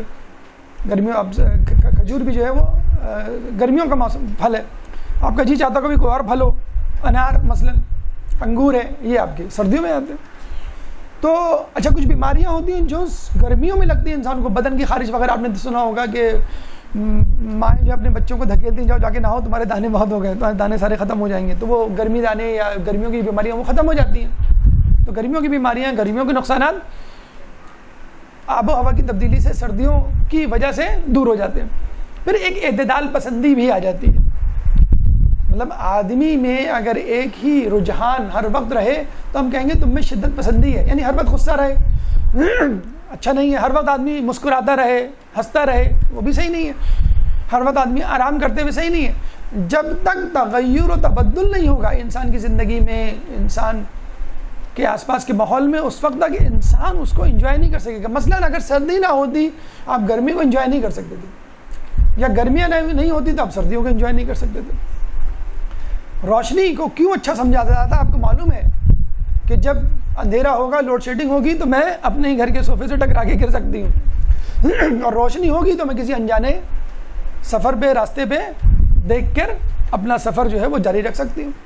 تو اس کا مطلب کیا ہوا کہ موسم کی تبدیلی انسان کے لیے ضروری ہے, عالم کے لیے ضروری ہے, اعتدال لاتی ہے, معتدل بناتی ہے آب و ہوا کو, اور ایک موسم کی بیماری نقصان کو دور کرتی ہے دوسرے موسم کی سردی سے یا اس کے مزاج سے. ایک بات ہو گئی. دوسری بات امام فرماتے ہیں, کتنی عجیب بات ہے, سوال تو بڑا عجیب سا, لیکن جواب آپ دیکھیے گا اس کا کیا ہے. امام فرماتے ہیں کہ بارش بلندی سے کیوں ہوتی ہے, بارش اتنی بلندی سے کہ آسمان سے کیوں ہوتی ہے, کسی پہاڑ سے کوئی چشمہ پھوٹتا نکل جاتا بارش کی صورت میں، یا زمین سے ابل جاتا. لیکن بارش اوپر سے ہوتی ہے. کیوں ہوتی ہے؟ 2 فائدے بتائے امام نے. جب بارش اوپر سے ہوگی تو 2 فائدے ہوں گے. نمبر 1، بارش ان جگہوں پر بھی ہوگی جہاں پر کھیت کھلیان نہیں ہے، مثلا صحرا، مثلا پہاڑ. تو کیا ہوگا؟ آپ دیکھتے ہوں گے وہاں پہ بھی پودے اگاتے، اور پودے کچھ اس میں کام کے بھی ہوتے ہیں. کیونکہ ویسے بھی کسان کتنا ایریا اریگیٹ کرے گا، کتنا ایریا کھودے گا، کتنے ایریوں میں جو ہے وہ نالیاں بنائے گا. تو ان جو اطراف کے جو علاقے ان میں بھی بارش ہو جاتی ہے. جس کا مطلب ہے آپ کا جو فرٹیلیٹی پرسنٹیج ہے یا فرٹیلائزیشن کا پرسنٹیج ہے یا جو کھیت اور کھلیان کا ایریا ہے وہ آٹومیٹیکلی نیچرلی بڑھ جاتا ہے، کیونکہ بارش ہر جگہ ہوتی ہے. صرف کسان کتنا اللہ تعالیٰ خود غرض تھوڑی ہے، وہ اپنی نالیوں اپنے کھیت کو یا اپنے پودے کو پانی دے رہا ہوگا، دوسروں کے پودوں کو یا دوسروں کے کھیت کو پانی سب کو دے رہا ہوتا ہے وہ. نمبر 1 بات. نمبر 2 بات، بڑی عجیب بات امام نے فرمائی کہ بارش وہاں بھی ہوتی ہے جہاں کمزور بستے ہیں. کیونکہ بارش اگر نیچے سے ہوتی یا فقط نیچے سے پانی ابلتا، مثلا کنواں یا چشمہ، تو اس میں طاقتور لوگ قبضہ کر لیتے اور دوسروں کو آنے نہیں دیتے. ہمارے یہاں ہمارے طاقتور لوگ قبضہ کر کے خود بھی پانی پیتے ہیں، دشمنوں کو بھی دیتے ہیں. جبکہ دنیا کے طاقتور لوگ قبضہ کر کے بس خود پانی لیتے ہیں، دوسروں کو نہیں دیتے. جنگ صفین، کربلا اس کی مثال ہے. تو جہاں پر کمزور لوگ رہتے ہیں وہاں پہ بھی بارش ہو سکتی ہے اور وہ پانی جمع کر سکتے ہیں. اس وقت انڈیا پاکستان میں جو جنگ ہے اس میں ایک امپورٹنٹ فوکل پوائنٹ جو ہے وہ بارش کا مسئلہ بھی ہے، پانی کا مسئلہ بھی ہے کہ وہ پانی روک لیتے ہیں اور پانی پھر جو ہے وہ جان بوجھ کے چھوڑ دیتے ہیں، تباہ ہو جاتی ہیں فصلیں ہماری، جو ہے وہ سیلاب آ جاتا ہے. تو ان جگہوں پہ جہاں پر جگہ نہیں ہے یا جہاں پہ کمزور لوگ رہتے ہیں وہاں پہ بھی پانی آ جاتا ہے. اچھا، یہ ایک بات میں آپ کو عجیب بات بتاؤں کہ آئندہ ہونے والی جنگ، یہ ہم کافی عرصے سے سنتے ہوئے آ رہے ہیں اور اب یقینی کیفیت میں تبدیل ہو گئی ہے کہ آئندہ ہونے والی جنگ پیٹرول، ڈیزل، توانائی پہ نہیں ہوگی، پانی پر ہوگی. اب تک تو آپ کہہ سکتے ہیں کہ بھائی شاید اس وجہ سے امریکہ، یورپ جو ہے وہ گلف کنٹریز کے آگے پیچھے پھر رہے ہیں کہ وہ فیول ہے، آئل ہے، پیٹرول. اب فی الحال آپ کو معلوم ہے پیٹرول کی قیمتیں جو ایک دم سے گری ہیں. کیوں گری ہیں؟ کہ امریکہ نے اپنا پیٹرول یوز کرنا شروع کر دیا. اب تک وہ روکے ہوئے تھا، اب وہ اپنا پیٹرول یوز کر رہے ہیں. نمبر 1 بات. نمبر 2 بات، انرجی کے آلٹرنیٹ سورسز دریافت ہو گئے. مثلا سولر انرجی. آپ دیکھیے سولر انرجی سے آج کل اے سی چل رہا ہے، ریفریجریٹر چل رہا ہے، بس گاڑیاں چلنا باقی ہے. تو جب آلٹرنیٹ سورس آ گیا سولر انرجی کی فارم میں، تو پھر آپ کو پیٹرول، ڈیزل، آئل اور سی این جی گیس وغیرہ کی ضرورت نہیں رہے گی. اور اب انہوں نے انحصار کرنا کم کر دیا ہے. اس وقت دوستی فقط اسلحہ بیچنے کی غرض سے ہے. $750 ملین کا جو معاہدہ ہوا ہے سعودی عربیہ میں، جو ٹرمپ گیا تھا، وہ صرف اسلحہ بیچا تھا. اگر وہ اسلحہ نہ خریدیں تو وہ یہ تعلق بھی توڑ دیں کہ ہمیں نہیں ضرورت ہے. اور وہی $750 ملین جو سعودی عرب کے بعد جو دوسرا دورہ کیا وہ اسرائیل کیا تھا. 2 محبوب ترین ملک ہیں امریکہ کے، ایک سعودی عرب اور ایک اسرائیل. تو جو پیسہ انہوں نے سعودی عرب سے اکٹھا کیا تھا انہوں نے اسرائیل میں جا کے دے دیا. تو آپ نے دیکھا کہ پانی آئندہ آنے والے دنوں میں کتنا امپورٹنٹ ہوتا جا رہا ہے. اچھا، اب آپ یہ کہیں گے امریکہ، یہ کینیڈا، یورپ وغیرہ میں بھی تو سمندر اور پانی اور دریا ہیں. ان کے ساتھ مسئلہ یہ ہے کہ سمندر میں سردیوں میں ان کا پانی جم جاتا ہے. تو یہ جو شپ ہیں وہاں نہیں جا سکتے سردیوں میں، بلکہ سردیوں میں کیا کہ 6 مہینے بیچارے شپ نہیں جا سکتے. ہمارے یہاں کا سمندر نہیں فریز ہوتا کہ ہمارا ٹیمپریچر اتنا ہے نہیں. ہمارا 24 گھنٹے 7 days a week 12 months a year ہمارا سمندر کھلا ہوا ہوتا ہے، یہ جو بحر عرب ہے. اس لیے بھی جو بار بار آپ دیکھتے ہیں نا کہ 157 کنٹریز ہیں، پاکستان کا نام بار بار آ جاتا ہے گھوم پھر کے، گلف کنٹریز کا نام بار بار آ جاتا ہے، کیونکہ نہ صرف یہاں پر پیٹرول ہے بلکہ یہاں پہ پانی بھی ہے. تو یہ پانی کی اہمیت ہے جس کی وجہ سے لوگوں کا فوکس اب پانی پہ زیادہ ہے. اچھا، دوسری بات یہی میں نے آپ کو بات بتائی کہ جو ایندھن ہے پیٹرول، ڈیزل اور گیس، اس کا آلٹرنیٹ تو تلاش کر لیا انہوں نے. کس کی صورت میں؟ Solar energy. پانی کا آلٹرنیٹ کیا ہے؟ آپ فوراً کہیں گے کولڈ ڈرنک، جوس. لیکن آپ خود بتلائیں، کبھی آپ کی کولڈ ڈرنک، جوس سے مزہ تو آتا ہے، پیاز نہیں بجتی. مزہ آتا ہے، ضرور آتا ہے. آپ افطار میں خوب بہت سارا شربت پی جاتے ہیں, پیٹ پکڑ کے رو رہے ہوتے ہیں, تو وہ کیا ہے, مزہ آتا ہے, لیکن پیاس پانی ہی سے بجھتی ہے. پیاس تو پانی کا آلٹرنیٹ ہے ہی نہیں, ورنہ پیدا ہو سکتا ہے. تو انرجی کا آلٹرنیٹ پانی کا نہیں ہے, اس لیے وہ آرٹیفیشل پانی کریٹ کر بھی نہیں سکتے. آرٹیفیشل پلانٹ کریٹ کر لیں گے یا آرٹیفیشل طریقے سے گاڑی چلا لیں گے یا الیکٹریسٹی یا سولر انرجی سے اپنا فیول کمپنسیٹ کر لیں گے, لیکن پانی بنانا ان کے لیے ممکن نہیں. اس لیے جہاں پہ بارشیں زیادہ ہوتی ہیں, اس لیے جہاں پہ پانی موجود ہے ان علاقوں پہ ان کی نظریں ہوتی ہیں. اور خدا فرماتا ہے کہ ہم بارش اس لیے کرتے ہیں کہ پانی ایسی جگہوں پہ بھی پہنچ جائے جو غریب علاقے ہیں, تاکہ وہ فوراً اس کو اسٹور کر لیں.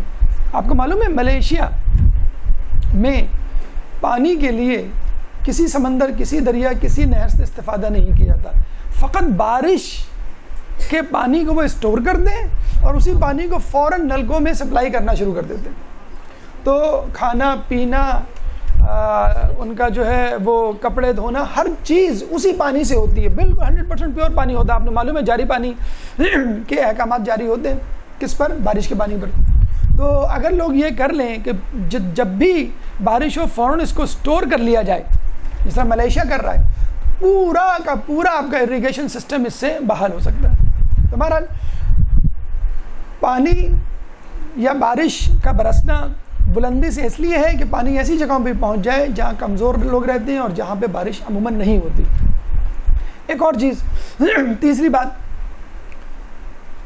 کہ پانی, بارش کا پانی بوندوں کی صورت میں کیوں ہوتا ہے یا پھوار کی صورت میں؟ بھی اللہ جو ہے وہ کچھ لوگ کہتے ہیں نا اللہ میں نے نلکا کھول دیا ہے, لیکن نلکا نہیں کھولا, وہ ہم کہہ سکتے ہیں کہ فوارہ کھول دیا. تو پانی پھوار کی شکل میں یا چھڑکاؤ کی صورت میں ہوتا ہے. اور اللہ امام نے خود لفظ استعمال کیا ہے کہ اللہ تعالیٰ نے بارش کو چھڑکاؤ اور پھوار کی صورت میں نازل کیا. کیوں؟ اگر اللہ تعالیٰ ایک جگہ مثلاً کراچی میں کسی جگہ بہت بڑی مقدار میں پانی پھینک دے, اللہ کیا ہوگا؟ وہی ہوگا جو ابھی ہو رہا ہے.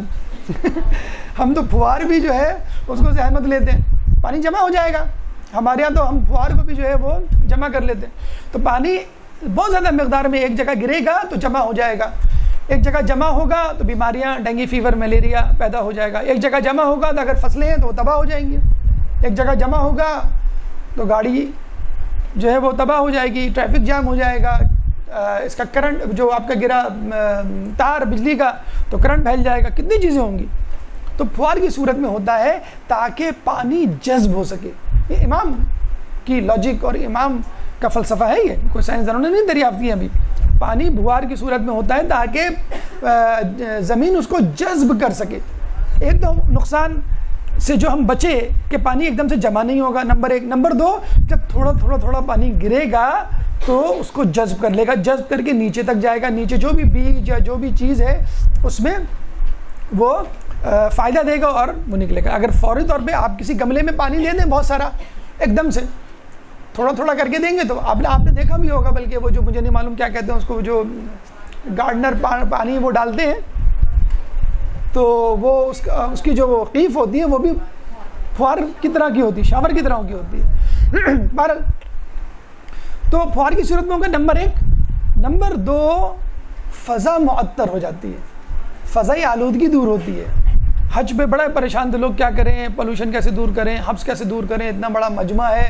تو آپ نے دیکھا ہوگا وہ فوارے ٹائپ جو گھومتے رہتے ہیں, فوارے. اب تو شاید پنکھے بھی ایسے آ گئے ہیں مارکیٹ میں کہ جس میں جو ہے وہ اسپرے لگا ہوا ہوتا ہے اور آپ جو ہے وہ پانی پھینک رہے ہوتے ہیں اور ہوا آ رہی ہوتی ہے, تو وہ گیلا بھی نہیں ہوتا, آدمی گیلا بھی نہیں ہوتا, اور جو ہے وہ پانی جو ہے وہ ٹھنڈک پہنچا دیتا ہے تمام جگہوں پہ. تو پھوار یا چھڑکاؤ کی جو کیفیت ہوتی ہے, پہلے زمانے میں تو خیر اتنے فرچ نہیں ہوتے تھے, شادی بیاہ کی تقریب ہو یا لوگ ویسے بھی شام کو اپنے گھر کے آگے پائپ لے کے کھڑے ہوتے تھے تو چھڑکاؤ کرتے تھے. آج بھی لوگ کرتے ہیں کہ اس سے یہ جو ہے فضا معطر ہو جائے گی اور پولوشن دور ہو جائے گی. تو پھوار اگر پڑے گی تو پانی جذب ہوگا, پانی کھڑا نہیں ہوگا. نمبر دو, جو فضا ہے اس سے پولوشن دور ہو جائے گی. آپ دیکھیں اس وقت کراچی میں سانس لینا کتنا آسان ہے, آپ کھڑکی کھولیں کتنی اچھی فریگرنٹ ہوا جو ہے وہ آتی ہے. اور اس سے پہلے بس ایسا تھا کہ جیسے پتہ نہیں کوئی اسمیل ہے, مطلب اسمیل کمرے میں نہیں, سڑکوں پہ, شاہراہوں پہ آپ کو حبس جیسا اور ایک بدبو جیسی ہر جگہ محسوس ہوتی تھی. اور آپ دیکھیں اب بارش ہونے کے بعد یہ پھوار یا چھڑکاؤ کی طرح کا جو پیٹرن اللہ نے اپنایا ہوا ہے, یہ اس وجہ سے ہے ورنہ ایک جگہ پانی اگر ڈال دیتا تو دوسری بات ہے کہ دوسرے لوگ بھی محروم ہو جاتے. دوسرا مسئلہ یہ ہوتا کہ فضا معطر نہیں ہوتی. تو اللہ تعالیٰ نے جو پانی کو بوندوں کی صورت میں یا چھڑکاؤ کی صورت میں یا پھوار کی صورت میں جو نازل کیا ہے وہ اس لیے نازل کیا ہے کہ کھڑا نہ ہو پانی، جمع نہ ہو، جس سے بیماریاں ہوں اور یا فصلیں تباہ ہوں یا چیزیں تباہ ہوں. دوسری بات یہ ہے کہ جذب ہو جائے، اور تیسری بات یہ ہے کہ فضا معطر ہو جائے. تو بارش سے پانی اور پانی سے استفادہ تو ایک الگ کہانی ہے، لیکن بارش کا جو پیٹرن ہے وہ امام نے کتنی خوبصورتی سے ہمیں سمجھایا کہ موسم کا تبدیل ہونا یا بارش کا ہونا کتنا ضروری ہے، بارش کا بلندی سے ہونا کتنا اہمیت کا عامل ہے، اور بارش کا پھوار یا چھڑکاؤ کی صورت میں ہونا یہ ایک الگ جو ہے افادیت رکھتا ہے. اب آئیے اس موضوع کی طرف کہ بارش زحمت کب بنتی ہے. ہماری گفتگو کا تیسرا مرحلہ بارش زحمت. ایک درود پڑھ دے محمد والے محمد.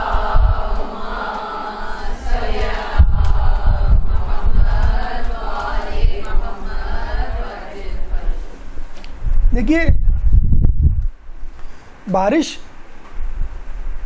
اور بارش سے متعلق علامات، پانی اور بارش سے متعلق علامات کیا ہیں؟ گرج، بارش کا گرجنا، تھنڈر بولٹ. آج کل تو موبائل پہ لکھا ہوا آ جاتا ہے تھنڈر بولٹ کراچی میں. اچھا، بجلی، لائٹننگ، جو بجلی گرتی ہے، صاعقہ جسے کہتے ہیں، اور ہوا، جو تیز ہوا چلتی ہے، جھکڑ. اتفاق کی بات یہ ہے جس بارش کے ہم فوائد گنوا رہے ہیں وہ بارش اور اس کی علامات بیشتر پیغمبروں کی امت پر عذاب کی صورت میں نازل ہو چکی. حیرت ہوتی ہے جیسے ابھی ہم بات کر رہے ہیں عبرت کی نا، کہ عبرت حاصل کرنی چاہیے. بھائی تو ہم عبرت کیوں حاصل کریں؟ اتنا اچھا موسم ہو رہا ہے، پکوڑے کھانے کا جی چاہ رہا ہے، آپ کہہ رہے ہیں عبرت حاصل کرو. آپ تو ہمیشہ ملا بنے رہتے ہیں، استاد بنے رہتے ہیں، آپ کو بس درس واعظ و نصیحت سے کوئی علاوہ کوئی بات ہی نہیں سوچتی. آپ پکوڑے کھائیں، بالکل کھائیں، آپ جو ہے بارش کے مزے لیں، چائے کی چسکی لیں، ہر کام کریں جو آپ کو کرنا ہے، لیکن اللہ کا شکر بھی ادا کریں کہ یہ بارش طوفان نوح والی بارش نہیں ہے. اللہ کا شکر ادا کریں کہ بارش میں پانی برسا، پتھر نہیں برسے قوم لوط کی طرح. اللہ کا شکر ادا کریں کہ بجلی گری نہیں جو ہود علیہ السلام کی قوم پہ گری تھی. تو بارش سے متعلق علامات بیشتر پیغمبروں کی امت پر عذاب کی صورت میں نازل ہو چکے ہیں. اب سنیے ایک ایک کا مختصر ترین حال. سب سے پہلے ادریس علیہ السلام. ادریس علیہ السلام دوسرے یا تیسرے نبی، بالکل آدم علیہ السلام سے قریب ترین. ادریس علیہ السلام کے زمانے میں ایک بادشاہ تھا، اس نے جو ہے وہ ظلم کیا ایک شخص پر. ظالم تو تھا، ہر کسی پہ ظلم کرتا تھا. ایک جگہ پسند آئی، زمین، اس کو قبضہ کر لیا، اس شخص کو مار ڈالا. ادریس علیہ السلام کو پتہ چلا تو انہوں نے جو ہے کلمہ حق بلند کیا اور مظلوم کی دادرسی کے لیے ظالم کے دربار میں گئے. اس نے کہا بھائی میں تو نہ زمین دوں گا، نہ قصاص دوں گا، کچھ بھی نہیں دوں گا، جاؤ جو کرنا تم کر لو. تو ادریس علیہ السلام، اچھا کہتے ہیں بادشاہ تو ڈر گیا تھا، بادشاہ کی بیوی نے اس کو بہادر بنایا، ڈرو مت، میرے پاس اس کا حل موجود ہے. تو ادریس علیہ السلام واپس گئے تو اس کی بیوی نے کہا اس ادریسی کو مار ڈالو، نعوذ باللہ، اس پیغمبر، اس نبی کو ہی قتل کر ڈالو، نہ رہے گا بانس نہ بجے گی بانسری. یہ بار بار لوگوں کو بہکائے گا نہیں، تمہارے خلاف ورغلائے گا نہیں، بغاوت نہیں کرے گا، یہ نہ ہو کہ تمہاری حکومت چلی جائے. تو بادشاہ نے جو ہے لوگوں کو 40 لوگوں کو تیار کیا، جاؤ ادریس علیہ السلام کو قتل کر کے آ جاؤ. جب یہ لوگ گئے تو ادریس علیہ السلام کے لوگوں نے ان کو بتلا دیا. یہ چلے گئے کہ پہاڑ پر کچھ لوگوں کے ساتھ غیبت پہ جسے کہتے ہیں. وہاں جا کر جو ہے انہوں نے بد دعا کی اور 20 سال تک بارش نہیں ہوئی. اس دوران کسی دوسرے بادشاہ نے قبضہ کر لیا، اس ظالم بادشاہ کو قتل کر دیا، اور اس کی ملکہ کا تو ماشاءاللہ ایسا حال ہوا کہ وہ بھکارن بنی اور لوگوں سے مانگ مانگ کر کھاتی تھی اپنے آخر وقت میں. اور ایک جگہ ایک گلی سے گزر رہی تھی، ایک پاگل کتے نے، بلکہ پاگل کتا تو نہیں کہنا چاہیے، اس کو تمیز تھی کہ یہ کون جا رہا ہے مجھے کسے کھانا، اس کو چیڑ پھاڑ ڈالا اور کھا ڈالا. تو وہ بادشاہ تو چلا گیا، قتل ہو گیا. نیا بادشاہ وہ ذرا نرم دل تھا، اس سے پوچھا بھائی کیا مسئلہ ہے، بارش کیوں نہیں تھی؟ لوگوں نے ساری رودات سنائی. تو وہ نیا بادشاہ پا برہنہ ننگے پیر تمام لوگوں کے ساتھ ادریس علیہ السلام کی خدمت میں حاضر ہوا، معافی مانگی، اللہ کے حضور توبہ کی. ادریس علیہ السلام نے ہاتھ اٹھائے اور پھر ان کی دعا سے بارش ہوئی. تو بارش کا ہونا نہ ہونا، جیسے ہم نے بتایا نا کہ ہوگی تو نیکوکاروں کی وجہ سے نہیں ہوگی تو بدکاروں کی وجہ سے. تو یہ عذاب ہمیں پہلا عذاب نوح علیہ السلام سے پہلے ہمیں عذاب ملتا ہے. نوح علیہ السلام کا بارش ہونے والا عذاب تھا, ادریس علیہ السلام کا بارش نہ ہونے کا عذاب تھا, خشک سالی یا قحط سالی 20 سال تک. دوسرا عذاب بارش سے متعلق ہے. پہلے عذاب میں آپ نے دیکھا بارش نہیں ہوئی 20 سال.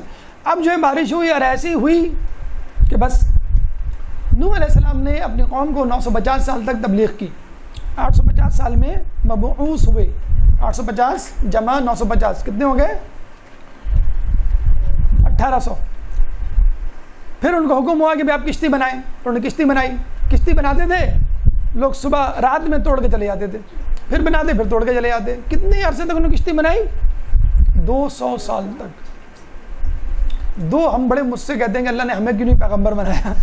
تو دیکھیں کتنے ہارڈ شپس ہیں پیغمبر کو. 200 سال تک کشتی بنائی. اور جب کشتی بنائی, اچھا لوگوں نے مذاق بھی اڑایا کہ بھئی یہ کشتی ہے کہاں چلاؤ گے, ایسا کرو اس میں پر لگا لو, یہ اڑے گی تو اچھا لگے گا. اور ویسے تو جملے وہ ٹانگتے رہتے تھے بیچارے نوح علیہ السلام پر. تو کشتی بنی, بارش ہوئی, نیچے سے پانی ابلا. پانی کہاں سے؟ کوفے کی مسجد سے, جو ہم نے بتلایا تھا کوفے میں مسجد ہے, کنواں ہے, وہاں سے پانی جو ہے ابلا تھا. نیچے سے پانی ابلا, اوپر سے بھی پانی, نیچے سے بھی پانی.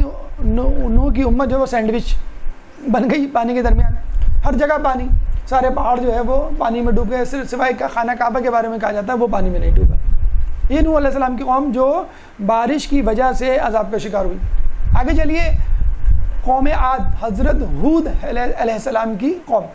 حضرت ہود علیہ السلام کی قوم, قوم عاد, یہ آپ کا یمن اور عمان اس کے درمیان رہا کرتی تھی. اور بڑے ماشاءاللہ طاقتور, بلند قد و قامت کے لوگ تھے, بڑے خوشحال لوگ تھے. شاید ایسی خوشحال ترین قوم دنیا میں نہیں گزری. تو قوم عاد بڑے خوشحال لوگ تھے. اور جب خوشحالی ہوتی ہے تو انسان اللہ تعالیٰ سے دور ہو جاتا ہے. تو وہ کفر اور بت پرستی پہ اتر آئے. ہود علیہ السلام نے بہت سمجھایا, وہ نہیں سمجھے تو انہوں نے بد دعا کی. جب ہود علیہ السلام نے بد دعا کی تو 7 سال تک بارش نہیں ہوئی. بارش کا نہ ہونا دوبارہ ادریس علیہ السلام کی طرح عذاب بن کر آیا. 7 ایئرز, 7 سال تک بارش نہیں ہوئی. پھر کیا ہوا؟ موسم تبدیل ہونا شروع ہوا, بادل آئے, کالی گھٹائیں چھائیں, ہوا چلنے لگی. باہر نکل آئے کہ اب تو بڑا مزہ آئے گا, اب جو ہے وہ بارش میں ہم نہائیں گے اور بارش ہوگی. اور ہود علیہ السلام جھوٹ بول رہے تھے, نعوذ باللہ, یہ وہ. پتہ چلا کہ بارش نہیں ہوئی, کینسل. بارش نہیں ہوئی, بارش کا پانی نہیں برسا. ہاں ہوا چلی, اور اتنی زور کی ہوا چلی. اچھا ان کو بڑا ناز تھا, کہا جاتا تھا کہ وہ پہاڑوں میں ہولز کر کے, پہاڑوں کے اندر غاروں میں بڑے بڑے محل بنایا کرتے تھے. تو ان کے محلوں کے دروازے, کھڑکیاں, کھیت کھلیان, مویشی, خود وہ قوم بالکل سے کہتے ہیں کہ کٹی پتنگ کی طرح یا پتوں کی طرح جو ہے وہ ہواؤں میں جھولنے لگی. اور پھر جو ہے وہ کہتے ہیں کہ بجلی آئی اور اس نے جو ہے ان کو نیست نابود کر دیا. یعنی ایک ہوا نے, ہوا کیا ہے؟ بارش کی علامت ہے. ایک دم سے ہوا چلتی ہے تو بس فوراً بارش, وہ آخری علامت ہوتی ہے کہ فوراً بارش ہو جاتی ہے. تو ہوا نے قوم عاد, قوم ہود, یعنی حضرت ہود علیہ السلام کی قوم عاد کو برباد کیا. اس کے بعد جو نبی آئے وہ تھے قوم سمود پر حضرت صالح علیہ السلام. حضرت صالح علیہ السلام کی قوم بھی ایسی تھی. اور آپ کو معلوم ہے حضرت صالح علیہ السلام نے جو ہے وہ اونٹنی کا معجزہ بھی دکھایا تھا. اور اونٹنی سے ان کو فائدہ بھی ہوتا تھا کہ اتنا دودھ دیتی تھی کہ پورا شہر اس دودھ سے سیراب ہو جاتا تھا. لیکن پھر بھی آپ کو معلوم ہے قدار بن سلم نامی شقی القلب آدمی نے اس کی ٹانگیں کاٹی. اور پھر جو ہے وہ دوبارہ ان کے دشمن ہو گئے, بلکہ ان کو مارنے کو دوڑے, ان کو ملک بدر کر دیا. صالح علیہ السلام نے ان کے لیے بد دعا کی. اور پھر وہی ہوا کہ جو ہے وہ بارش نہیں ہوئی. پھر وہی ہوا کہ کالی گھٹائیں آئیں, بادل آئے. لیکن اس دفعہ جو ہے وہ اتنی شدید گرجدار آواز آئی, جسے ہمارے یہاں تھنڈر بولٹ جسے کہتے ہیں نا, تھنڈر اسٹارم, تھنڈر بولٹ, جو بادل کے گرجنے کی آواز ہوتی ہے. جو گرجتے ہیں وہ برستے نہیں, وہ آپ نے محاورہ سنا ہوگا. لیکن یہ اللہ کے بادل تھے, یہ گرجیں گے تو برسیں گے کسی اور صورت میں. تو اتنی شدید گرجدار آواز آئی کہ وہ فقط وہ آواز سن کر مر گئے. کان کے پردے پھٹ گئے, دل ریزہ ریزہ ہو گئے, جگروں کے ان کے ٹکڑے ہو گئے فقط اس آواز کو سن کر. پھر بعد میں ایک بجلی آئی اور اس نے ان تمام لوگوں کو جلا کر تہس نہس کر دیا, راکھ بنا دیا. ان کا کوئی نام و نشان نہیں ہے. یہ دونوں قومیں تقریباً اسی علاقے میں ہیں, یمن اور عمان. اور فلسطین یا سعودی عرب، یہ جو گلف کنٹریز ہیں.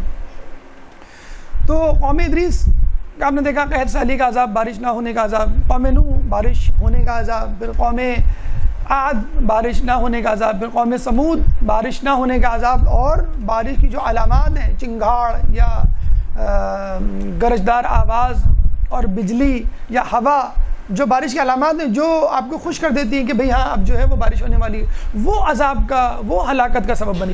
اچھا ایک جگہ یہ بھی لکھا ہے قصص الانبیاء میں کہ قوم سمود میں جو آواز تھی وہ جبرائیل علیہ السلام نے اپنے منہ سے نکالی تھی.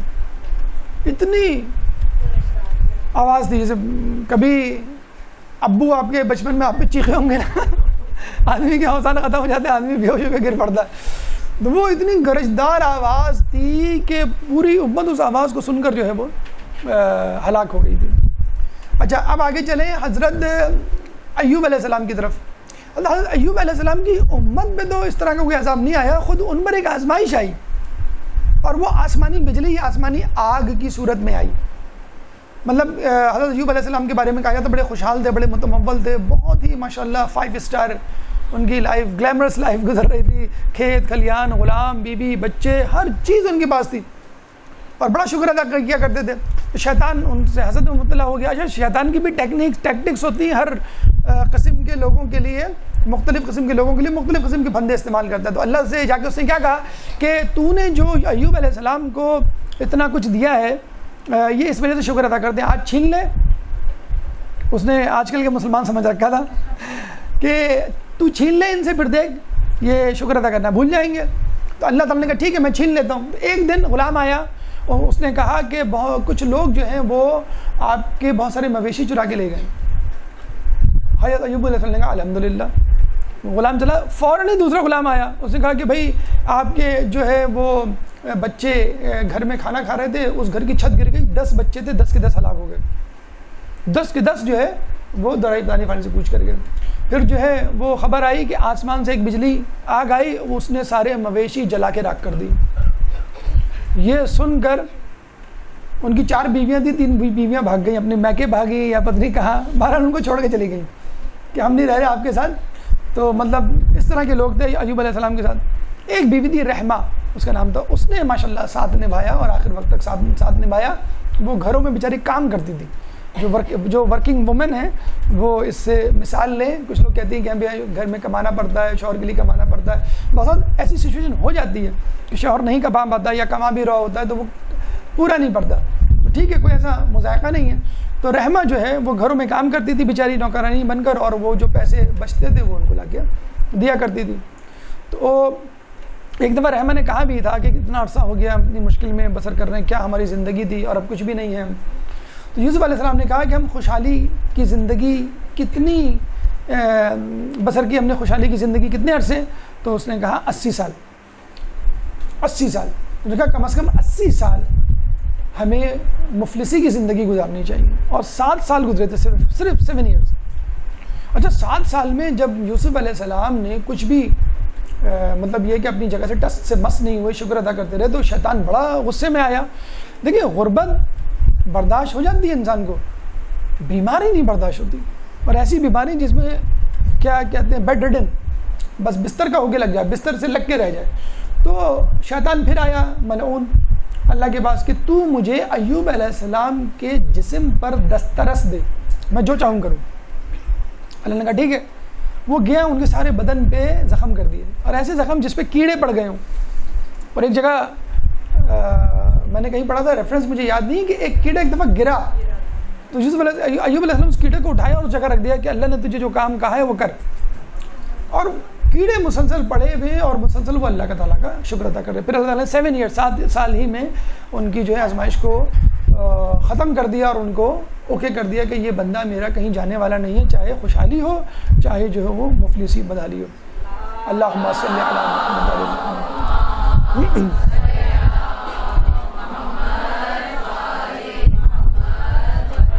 مطلب بتانے کا مقصد یہ ہے کہ بارش کا کتنا تعلق ہے. آپ بارش کے صرف مزے نہ لیں، پکوڑے نہ کھائیں، یا بارش کو انجوائے نہ کریں لانگ ڈرائیو کر کے یا چھت پہ جا کے.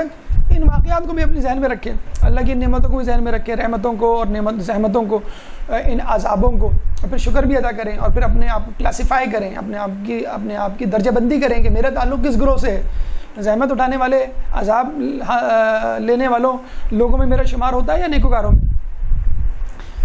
یوسف علیہ السلام کے زمانے میں ایک آزمائش ان کی قوم پر آئی، اور وہ 7 سال کی قید سالی تھی، جو آپ نے سنا بھی ہوگا، پروفٹ یوسف کی جو مووی ہے اس میں دیکھا بھی ہوگا۔ وہ خواب تھا جو بادشاہ نے دیکھا تھا کہ 7 دبلی پتلی گائیں، 7 موٹی تازی گائیں وہ کھا رہی ہیں۔ خواب کی تعبیر کسی کو نہیں ملی، یوسف علیہ السلام کے پاس پہنچے، یوسف علیہ السلام نے آگے تعبیر بتائی، بادشاہ نے کہا اب حل بھی تم ہی بتاؤ گے۔ انہوں نے حل بہت اچھا بتایا کہ گندم ذخیرہ کر لی جائے، استعمال کرنے کے بعد جو اپنے قشر یعنی چھلکوں میں موجود ہو، تو چھلکوں سمیت گندم کو جو ہے وہ اسٹور کر لیا گیا بڑے بڑے اسٹوریج ہاؤسز میں، اور پھر جو ہے وہ 7 سال جب بارانی کے بعد جو خشک سالی آئی اس میں جو ہے وہ کام آیا۔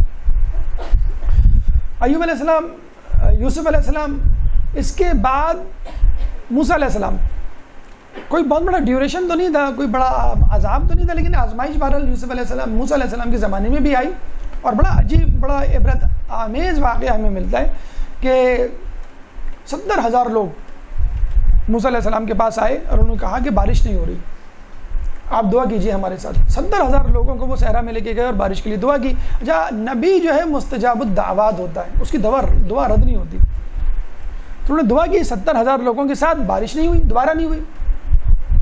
وہ بڑے پریشان ہوئے کہ میں نبی ہوں اور میرے کہنے پہ بارش نہیں ہو رہی۔ تو انہوں نے اللہ تعالیٰ سے پوچھا کہ بھئی بارش کیوں نہیں ہو رہی؟ تو اللہ نے کہا اس 70,000 کے مجمع میں ایک شخص ہے جو 40 سال سے مسلسل گناہ کر رہا ہے، اور جب تک یہ مجمع میں موجود رہے گا میں بارش نہیں کروں گا۔ تو موسیٰ علیہ السلام نے کہا میں کیا کروں، میں کیسے پہچانوں؟ کہنے لگے تم اعلان کرو کہ اس مجمع میں جو گناہ گار شخص ہے جو 40 سال سے گناہ کر رہا ہے وہ نکل جائے۔ تو موسیٰ علیہ السلام نے کہا میں کیسے اعلان کروں، میری تو آواز نہیں پہنچے گی 70,000 لوگوں تک۔ تو اللہ نے کہا تم بس اعلان کرو، لوگوں تک پہنچانا ہمارا کام ہے۔ جب امام ظہور کریں گے نا تو آواز آئے گی کہ امام کا ظہور ہو گیا، اللہ کا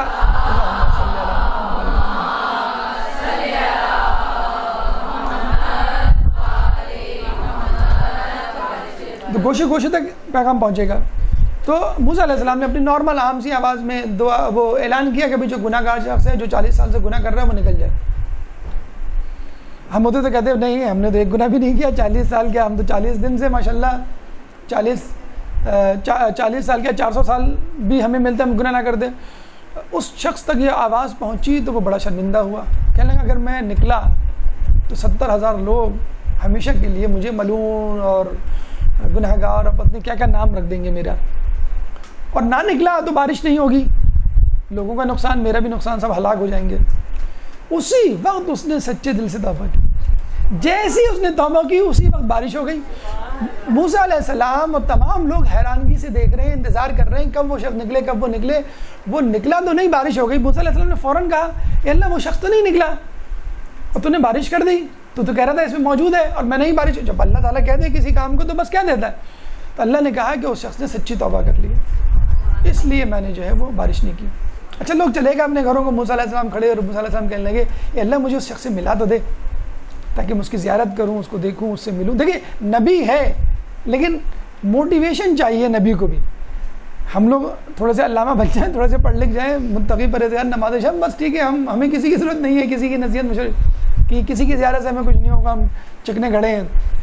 تو موسیٰ علیہ السلام نے کہا میری اس کی زیارت کروا دے مجھے۔ تو اللہ نے کیا کہا، جب وہ 40 سال سے گناہ کر رہا تھا تو میں نے اس کا اتا پتہ لوگوں کو نہیں بتایا، اب اس نے توبہ کر لی ہے تو میں اس کو رسوا کر دوں؟ اب تو وہ میرے نیک بندوں میں شامل ہو گیا ہے، اب میں کیسے رسوا کروں گا؟ دیکھیں اللہ اتنا پردہ رکھتا ہے۔ چوتھے امام زین العابدین علیہ السلام اللہم صلی اللہ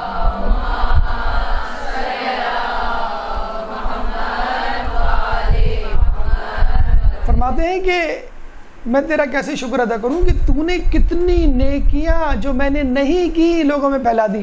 نعوذ باللہ، ایسا ہو سکتا ہے؟ یہ ہمارے لیے جملہ تھا، ہم بھی مشہور ہو جاتے نا، ایک آدھ نفلی روزہ رکھا نہیں، ہماری بٹیا تو ماشاءاللہ پابندی سے نفلی روزے رکھتی ہے، ایک آدھ نماز شب پڑھی، جان بوجھ کے لائٹ کھول دی، یہ لائٹ کیوں جلی تھی؟ اچھا وہ نماز شب کے لیے میں اٹھی تھی، تو وہ مشہور ہو گئے ہیں آپ جو ہے وہ نماز شب کے عادی ہیں, آپ جو ہے روزے دار, روزے کے عادی. تو کتنی نیکیاں امام نے ہمیں سکھائی ہے. ہم جو مشہور ہو جاتے ہیں نا خواہی میں, بڑے نیکوکار پرہیزگار, ہمارے گناہ اگر پتہ چل جائے. کہتے ہیں ایک شخص کو پتہ چلا جب اس نے پوچھا نبی سے کہ کیا قیامت میں سب کے سامنے میرے گناہ بتائے جائیں گے؟ نبی نے کہا ہاں. کہتے ہیں کہ شرم کے مارے وہ مر گیا.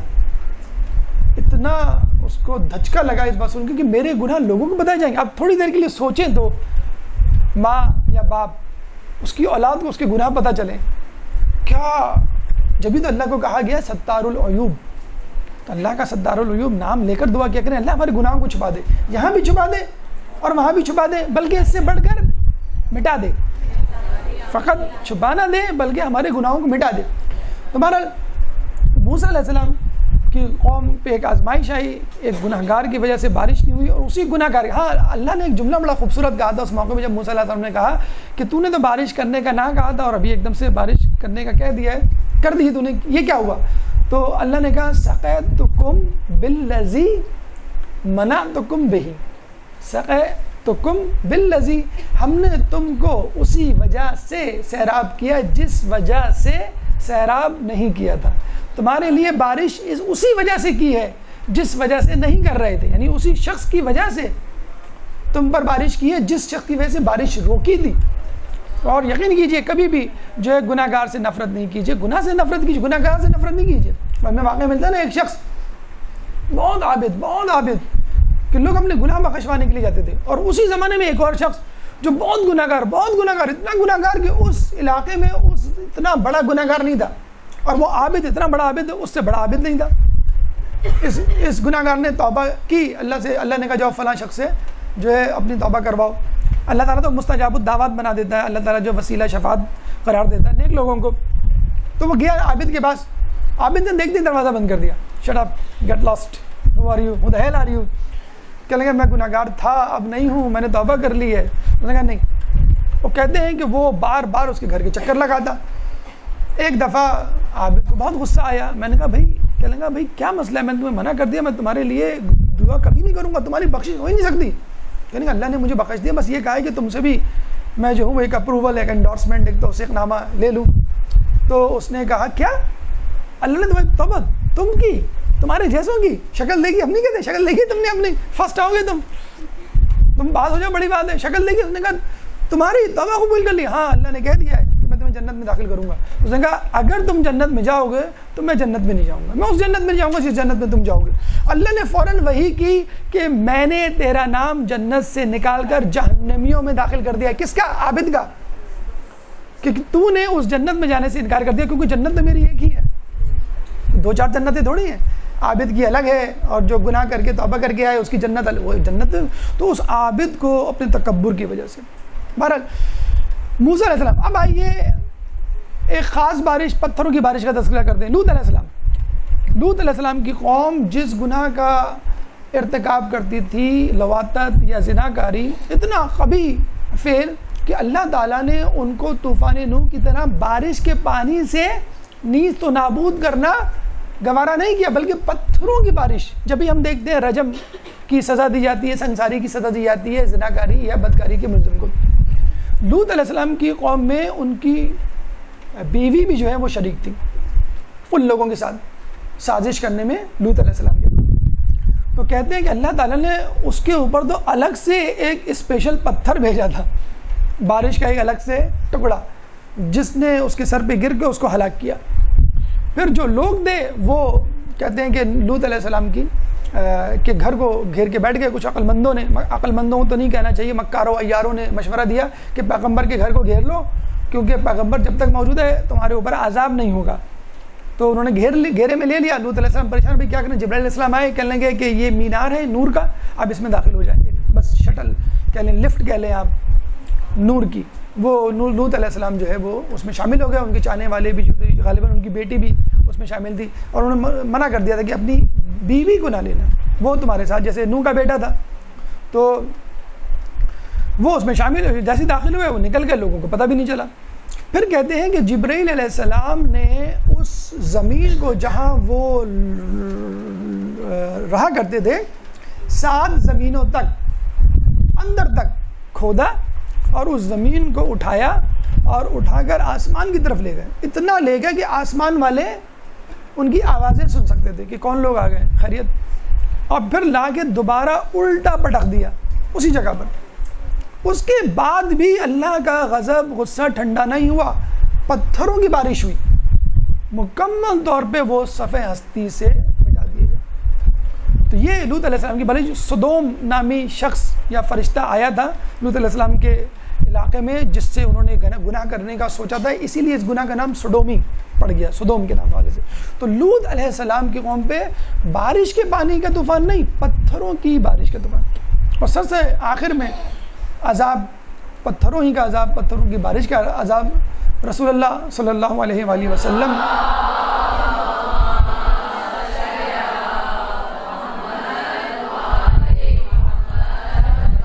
کے زمانے میں تھا. آپ نے دیکھا ہوگا کہ ابرہا کا لشکر فجعلہم کعصف معکول, کہ جس نے ان کو کھایا ہوا بھس کر دیا, بھوسا بنا دیا. تو ابرہا کا لشکر ہاتھی کے ساتھ آیا تھا, اور بڑے بڑے ہاتھی تھے, بڑے قوی الجثہ ہاتھی تھے. پہلی مرتبہ یوں سمجھ لیجئے ان لوگوں نے ہاتھی دیکھے تھے, اور اونٹ ان کے سامنے کچھ بھی نہیں تھا. بڑا ناز تھا ان کو اپنے ہاتھیوں پر, لیکن ان کو کنکریوں نے, اور وہ کنکریاں جو چونچ میں سما سکتی ہیں. اب آپ اندازہ لگا لیجیے وہ کنکری کتنی بڑی ہوگی. پتھر بھی نہیں کہہ لیجیے آپ اس کو, ڈھیلا بھی نہیں کہیے آپ, کنکری کہیے. وہ ابابیل اپنی چونچ میں کنکریاں لے کر آئیں, اور پھر انہوں نے جو ہے برسات کی, پتھروں کی برسات کی. کس پہ؟ ہاتھیوں پر. تو اللہ تعالیٰ نے قوموں پر پتھروں کے عذاب بھیجے, اللہ تعالیٰ نے قوموں پر طوفانی بارش کا عذاب بھیجا, اللہ تعالیٰ نے قوموں پر بارش نہ بھیج کے عذاب بھیجا. اللہ تعالیٰ نے بارش کی علامات تو ظاہر کی, اور بارش سے متعلق چیزوں کو تو بھیجا, بارش کو نہ بھیجا. آندھی کو بھیجا جس نے نیست و نابود کیا قوم عاد کو, چیخ کو بھیجا جس نے قوم سمود کو جو ہے وہ نیست و نابود کیا, آگ کو بھیجا. تو بارش زحمت کب بنتی ہے؟ بارش زحمت اس وقت بنتی ہے کہ جب انسان کا کردار ناپاک ہو, انسان نجس ہو, انسان بد کردار ہو, انسان گناہوں میں آلودہ ہو. اب آئیے اس بارش کی طرف جو ہم فیس کرتے ہیں. وَمَا أَصْابَكُم مِّن مُّصِيبَةٍ فَبِمَا كَسَبَتْ أَيْدِيكُم, کہ تمہارے اوپر جو مصیبت آتی ہے وہ تمہارے اپنے ہاتھ کی کمائی ہوتی ہے. یہ زحمت کا دوسرا رخ ہے. اب تک جو ہم نے آپ کو بتایا وہ روحانی بیماریاں یا گناہوں کی وجہ سے بارش زحمت میں تبدیل ہوئی, بلکہ عذاب میں تبدیل ہوئی. یہ جو بارش ہم دیکھتے ہیں اپنے شہر میں یا ان علاقوں میں جہاں پہ جو ہے وہ بارش کی تیاری نہیں کی جاتی, بد انتظامی کی وجہ سے.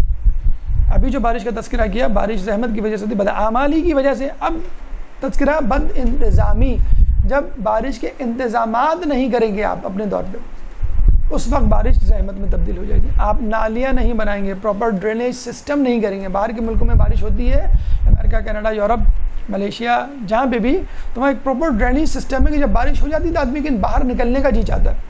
یہاں بارش ہو جائے, 2 بوندیں پڑ جائیں, آپ کہتے ہیں بھائی چلو چھٹی. آج اسی لیے جو ہے سوچا گیا کہ بارش ہوگی, لوگ جو ہے وہ, ہم تو مطلب بارش کے بعد بھی یوفوریا میں جو ہے ہمارے دانت نکلے رہتے ہیں کہ ابھی بارش اب ہوگی, اب پھر چھٹی ہو جائے گی. لوڈ شیڈنگ ویسے کوستے ہیں, اندر سے خوش ہو رہے ہوتے ہیں, اچھا ہے جب کھانے کی چھٹی ہو گئی فون کر دیں گے, SMS کر دیں گے بھائی روٹیاں لیتے آئیں, کچھ نہاری وغیرہ. یا بچے خوش ہو جاتے ہیں بھائی لائٹ چلی گئی, چلو بھائی ہوم ورک کی چھٹی. تو بارش ایک بہانہ ہوتا ہے اپنی ذمہ داریوں سے, جسے کہتے ہیں روگردانی کرنے کا. تو بارش کی جب تک پراپر پلاننگ نہیں کریں گے, بارش اسی طرح آپ کے لیے زحمت بنے گی. اور ایک چیز جو ہم نے دیکھ, ٹھیک ہے حکومت ہماری KMC یا ہماری صوبائی حکومت وہ اپنے طور پر جو کر رہے ہیں اللہ تعالیٰ بہرحال کے سامنے جواب دہ ہیں, لیکن اپنے طور پہ ہم کیا کرتے ہیں؟ وہ جو ٹینکر سے تیل چرایا جا رہا تھا تو لوگ یہی تو پوسٹ لکھ رہے ہیں بار بار نیچے, حکومت کرپٹ ہے, حکومت جو رہے, عوام بھی ایسے ہی ہیں. تو جیسے مردے ویسے فرشتے, تو جیسے عوام ویسے حکمران. تو یہ حکمران جو ہے نیچے سے تو اوپر جاتے ہیں. تو بد انتظامی KMC والے, شہر والے, یا سٹی گورنمنٹ یا صوبائی گورنمنٹ نہیں, ہم خود کر رہے ہوتے ہیں. ہم کیا کر رہے ہوتے ہیں؟ اپنے گھر کے آگے منڈیر بنا لی, کیوں پانی نہ آئے؟ پانی کہاں جائے گا؟ دوسرے کے پاس. ڈو ہیل ود, ہمیں کیا, سانو کی ہمیں کیا, دوسروں کے پڑوس میں جائے, آس پاس جائے. بھائی جو آپ کچرا کچی گلی میں پھینکتے ہیں, پتلی گلی میں پھینک رہے ہوتے ہیں, تو اس سے جو مکھی مچھر پیدا ہوں گے وہ کیا اڑ کے آپ کی کھڑکی میں نہیں آئیں گے؟ یا آپ نے کراس لگا دیا بھائی کوڑا یہاں سے پھینکا گیا ہے, یہاں کے جو مکھی مچھر ہیں کسی اور جگہ جائیں. تو آپ جو نالی کے آگے منڈیر بنا رہے ہوتے ہیں، اس سے بہتر یہ نہیں ہے کہ تمام محلے والے چندہ کر کے یا خود محنت کر کے پراپر ڈرینیج یا نالی یا گٹر جو ہے وہ کھلوا دیں. تو انفرادی طور پہ دیکھا جائے تو ہم خود بد انتظامی کر رہے ہوتے ہیں، اپنے گھر کو صاف ستھرا رکھ کے دوسرے کے گھر کو جو ہے وہ نجس کر رہے ہوتے ہیں. تیسری وجہ جو خود چھٹے امام جعفر صادق علیہ السلام نے